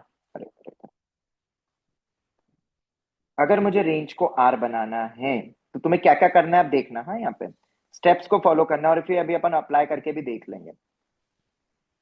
F x को P x upon Q x, ठीक है, सबसे पहले स्टेप नंबर 1 होगी, और ये बहुत इजी है। ये कहां से आया? अरे तुम्हें भी तो पता है कि हम ये कॉमन रूट की कंडीशन एंड ऑल कैसे निकालते थे, दूसरे तरीके एलिमिनेशन मेथड एंड ऑल, वैसे ही कुछ कुछ करेंगे हम। सबसे पहले तो P X equal to Q X करेंगे, ठीक है, ये मेरी फर्स्ट स्टेप होगी। इससे अपन फाइंड एक्स निकालेंगे, कुछ आएगा, से उसको मैं बोल देता हूं अल्फा, इक्वेट करके कुछ तो आएगा एक्स की वैल्यू से। अब क्या करोगे? Step 2, put in P x और क्यू एक्स, किसी भी एक में रखो, और रख के क्या करोगे? P of alpha less than 0 और Q of alpha less than 0, किसी में भी रख के हम ये एक्टिविटी कर सकते हैं, ठीक है। ओके, स्टेप्स याद हो जाएगी। अब अप्लाई करके देखें, बोलो, अप्लाई करें? यस क्या है अपना सवाल? यस अपने वाले सवाल 90% सवालों में तो तुम्हें यही मिलेगा, एक्स स्क्वायर कोफिशिएंट 1। अगर नहीं मिला तो मैंने ऊपर वाली कंडीशन तुम्हें लग बता ही दी है, वो तो हम कर ही लेंगे, दो इनइक्वालिटी को सॉल्व करना है बस, दैट्स इट। अब मान लो ये दिया हुआ है, इन छुटके पुटके सवालों में तो यूं ही हो जाएगा ये, और तुम्हें वो बिल्कुल भी नहीं देखना है कॉमन फैक्टर एंड ऑल, वो तो अपनी फर्स्ट मेथड के थ्रू करते हैं, ठीक है। रेंज टू बी आर, अगर मुझे रेंज आर चाहिए तो बताओ क्या करूंगा मैं? क्या एक्स स्क्वायर का कोफिशिएंट सेम है? यस सर 1 1 एस रेंज, ओ रेंज क्या, S coefficient of x square कितना है? 1। 1 बोलो या सेम बोलो, बात एक ही है। चलो, तो सेम है, अगर सेम ही लिख देता हूँ ना बात, ठीक है। देयरफॉर दोनों को इक्वेट कर दो, ये मेरी स्टेप 1 हो जाएगी। अब x square plus 2x plus है, ये बस बताने के लिए लिखना पड़ता है, बच्चे ओरली कर लेते हैं इन 10-10 मिनट के सवालों को, जिसको पता होता है वो। तो x कितना आया, बताओ जल्दी से। माइनस है। माइनस है, चलो बहुत बढ़िया। अब क्या बोला था मैंने तुम्हें? दोनों से वैल्यू सेम ही मिलेगी, क्योंकि ये value I actually P x और क्यू एक्स को इक्वल करके। तो आप किस में भी रखोगे, स्टेप 2 क्या होगी, किस में रखें? ऊपर वाले में रख दें, यस पुट इन एनी, तो चलो हमने रखा x square plus 2x plus a में हम पुट करेंगे x equals to minus a, तो बताओ क्या आएगा? a into a minus 1। A square minus 2a plus a square minus a आएगा ना, और उसको क्या करना है हमें? लेस देन 0, तो a into A minus 1 less than 0, answer बोलो। 0 to 1 open। ओपन 0 to 1, बताओ कितनी देर लगी इसको सॉल्व करने में? हार्डली कुछ सेकंड्स। क्लियर हो गया? क्लियर हुआ? यस सर क्या? हाँ यस सर ठीक है, यस इसको तुम सर बिंदास लगाओ, डरना मत बस कभी भी लगाते समय, ठीक है। डर गए तो गए काम से, तुम्हारे लिए इतनी बढ़िया चीज दी है मैंने। हाँ, अब तुम बोलोगे, एक चीज और बता देता हूं मैं, अब उसका भी फंडा क्लियर कर लेते हैं कि सर, हाँ, अगर एक्स स्क्वायर का कोफिशिएंट कुछ और दिया है नॉल, वो जो भी मैंने बताया ना, अगर 1 नहीं है, सेम नहीं है, तो ये तरीका लगा लेना बेटा, आ जाएगा इससे भी आंसर, ठीक है। ये दो कंडीशन लगा लेना, थोड़ी कैलकुलेशन उसमें रहेगी पर फिर भी 2 मिनट में आ जाएगा, बस कंपेयर करके सही करना, और अगर भूल जाओ तो किताबी मेथड मैंने तुम्हें बता दी है। अब पॉइंट ये आता है, अपना एक पॉइंट रह गया अभी तक, बताओ क्या, कि एंड पॉइंट्स पर ही आएगा जो किताबों में दिया रहता है, उसका काउंटर एग्जाम्पल, राइट है ना? Yes sir. हाँ सर। चलो तो अब देखते हैं उस पे भी सवाल। y equal to X square minus P square upon X square minus 4x plus P square. अब मैं ले भी बोल रहा हूं जिसमें एक्स स्क्वायर कोएफिशिएंट 1 है, ताकि अपनी मेथड से तो डायरेक्ट आएगा, पर अभी हम जरा देखते हैं ना इसको, हमें क्या चाहिए, इसकी रेंज टू बी आर, और एक्स स्क्वायर कोएफिशिएंट 1 ही है, तो तुम तो फटाफट कर लोगे। ठीक है, निकाले अपनी मेथड से, निकाले पहले तो मैं अपनी मेथड से निकालते, दोनों को इक्वेट करो।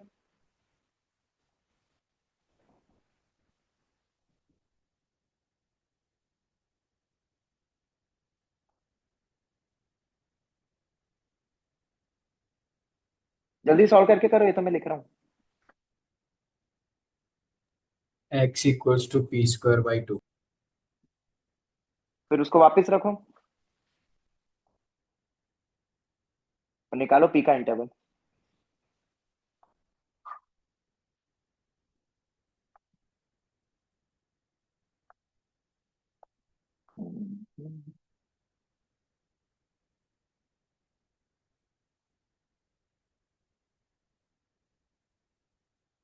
आंसर दो जल्दी।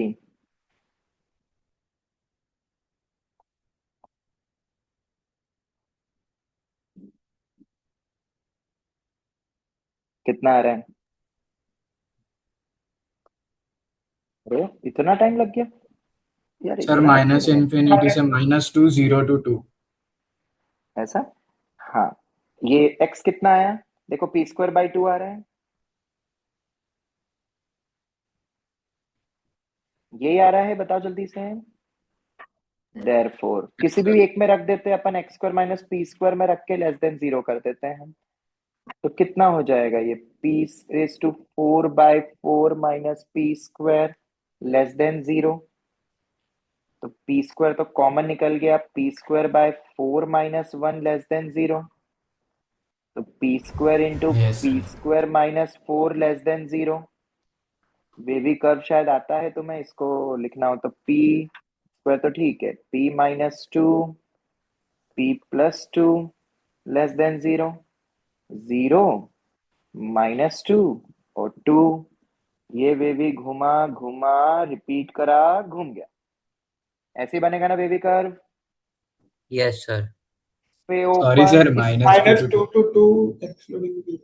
हाँ, अब जो पहले बोला वो शायद गलत बोला, ये गलत सर मत वो करो यार। स्क्वायर वाला एक्सक्लूडिंग 0 मिला कि नहीं मिला, एक्सक्लूडिंग 0 हाँ हाँ सर, एक्सक्लूडिंग एक्सक्लूडिंग 0। 0। अब देखो तो अब एंड पॉइंट लॉजिकली देख लो, तुम नॉर्मल तरीके से करते तो बेटा -2 से 2 आना है, तुम करके देख लेना, वो मैं नहीं बताऊंगा। और अब तुम देख लो एट, ये अपना आंसर है, हाँ अपने आंसर में हमें कोई चेक नहीं करना है कुछ भी, और अगर coefficient of x square same नहीं हुआ तो अपन दूसरे तरीके से कर लेंगे, उसमें भी कुछ भी चेक नहीं करना है। नाउ तुम देख सकते हो एट एक्स इक्वल्स टू 2 -2 और 0, 0 बीच का पॉइंट है, इन तीनों में तुम देखो कॉमन फैक्टर बन रहे हैं ना, बताऊं क्या 0 रखे, साफ दिख रहा है बेटा, देयरफॉर नॉट इंक्लूडेड। तो अब इससे तुम्हें समझ में आ गया कि बुक वाली मेथड्स में -2 से 2 ओपन तक तो पहुंच पाएंगे। अब तुम्हें ये लॉजिकली सोचना है, अरे 0 पे भी तो कॉमन फैक्टर आ रहा है, ऐसे शॉक लगे एकदम से, तो ये शॉक नहीं लगता है बेटा, पेपर में नहीं लगता है शॉक, ठीक है, और तभी तो स्कोर टेस्ट में आया था, ठीक है। तब वो शॉक नहीं लगे उसके लिए तुम्हें क्या करना था पता है, एंड पॉइंट से बेटर क्या करना था, अगर करना ही है उस मेथड से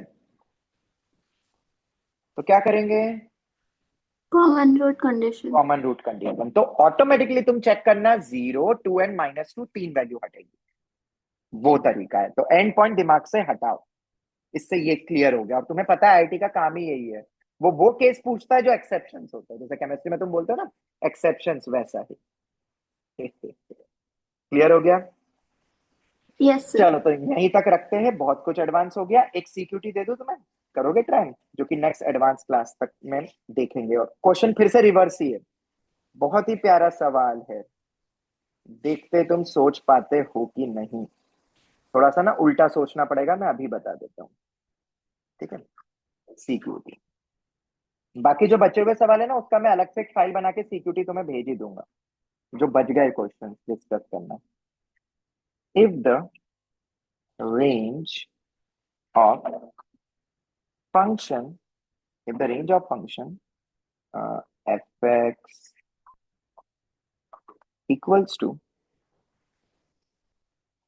x minus 1 upon p minus x square plus 1 does not contain, if the range of this function does not contain any value belonging to -1, अब उल्टा ही हो गया, रिवर्स का भी रिवर्स हो गया, तुम्हें रेंज नहीं दी।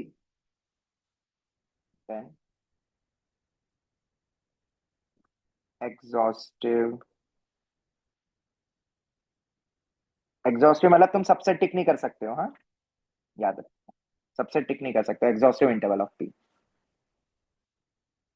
क्या बोल रहा है यहाँ पे क्वेश्चन, कोई क्वेश्चन समझा देगा मुझे, क्योंकि मैं ही गलती कर दोगे हाँ वरना सर, फिर। वो उसकी जो रेंज होगी वो -1 से -1/3 तक नहीं होगी, यानी कि -∞ to -1 और -1/3 से इंफिनिटी होगा। हाँ, किसने बोला बेटा, नाम क्या है? वंश। हाँ बेटा गलत है ये गलत है सर, क्योंकि क्वेश्चन की इसके लैंग्वेज को अलावा फिर भी से कोई हो पढ़ो। नहीं।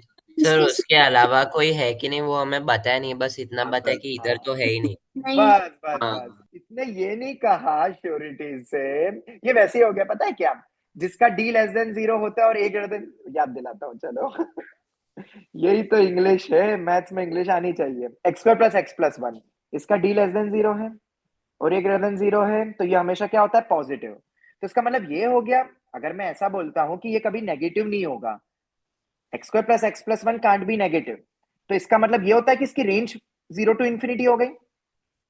नहीं सर। नहीं नहीं नहीं, मैं लिख नहीं रहा अब ये नोट, अब ये नोट तुम याद रखना, लिखोगे यहाँ पे, चलो लिख देता हूँ यार, तुम भूल जाओगे। नोट, और वो नोट क्या है, अपने वर्ड्स में लिखना खुद, चलो ये मैं तुम पे छोड़ता हूँ। मैंने बोला ना अभी, अगर कोई बोला जाए कि ऐसा नहीं होगा, तो इसका मतलब ये नहीं कि बाकी बच्चे में होगा ही होगा, ऐसा नहीं होगा, बस इतना बोला है। मतलब इसकी रेंज -∞ से -1, ये कहा, इतना कहा कि इसमें मत रखो, बाकी तुम्हें रखना है। जैसे कि फॉर एन एग्जाम्पल, अगर मैं रेंज रखता हूँ 0 से इंफिनिटी, तब भी बोलेंगे ना कि रेंज इस इंटरवल में नहीं आई है। तुमने कभी मल्टी करेक्ट ऐसे क्वेश्चंस नहीं करे कि हाँ इसमें से बताओ कि कौन सा में नहीं होगा, तो तुम उसके अलावा जो भी है मतलब हटा दोगे, वैसा सभी केसेस। इसका मतलब अब क्या करोगे, यहाँ पे हिंट चाहिए, मैं बता देता हूँ। इसको जब तुम नॉर्मल तरीके से सॉल्व करोगे, वही इक्वल टू y वगैरह ही बेटा वैसे ही करना पड़ेगा, लीनियर अपॉन क्वाड्रेटिक टाइप का हो गया ये तुम। तो एक तरफ लेके गए अपन, सब कुछ करेंगे, फिर जो क्वाड्रेटिक बनेगी उसका d greater than equal to 0 तुम्हें पता है करेंगे, पर पता है क्या बोलेंगे, अब इस इंटरवल में d लेस देन 0 होना, मतलब वो वैल्यू नेगेटिव होनी चाहिए। अब मैं इससे ज्यादा हिंट दूंगा नहीं, अब तुम्हें ही सोचना है, सोचोगे एक बार, लगाओगे दिमाग। एक और हिंट दे यस देता सर। हूँ, एक और हिंट दे देता हूँ, वो पी अटकेगा, और तुम्हें पता है आज ही हमने देखा कि अगर कोई पैरामीटर अटक रहा है, सब्स्टिट्यूट। नहीं नहीं नहीं, वो तो ठीक है, वो तो ठीक है, दूसरा एक और कहाँ गया रे, जो मेन पॉइंट था, ये क्योंकि फिर से यहाँ पे फॉर ऑल इंटरवल आने वाला है, जो इंटरवल वहां पे specified, interval specified oblique in given interval, ये भी लिख देता हूं। जो भी तुम्हें इंटरवल डिफाइंड है उसमें, मतलब क्या बोला मैंने, आइसोलेट द पैरामीटर और बाकी को अलग कर लो, और वो बाकी को जो अलग करा उसकी गिवन इंटरवल में क्या निकालो, रेंज। जैसे यहाँ निकाली ना अपन ने, देखो इधर क्या करा अपन ने, ये -1 to 1 में हमने इस इंटरवल की रेंज निकाली आरएचएस की, और एम को उस इंटरवल में रख दिया, यही किया अपन ने। अब तुम सोचना, इससे ज्यादा मैं कोई हिंट दूंगा नहीं हमारे इस सवाल में, ठीक है। तो हम यहीं तक रखते हैं, और भी प्यारे प्यारे सवाल बाकी हैं, दैट विल बी योर सीक्यूटी।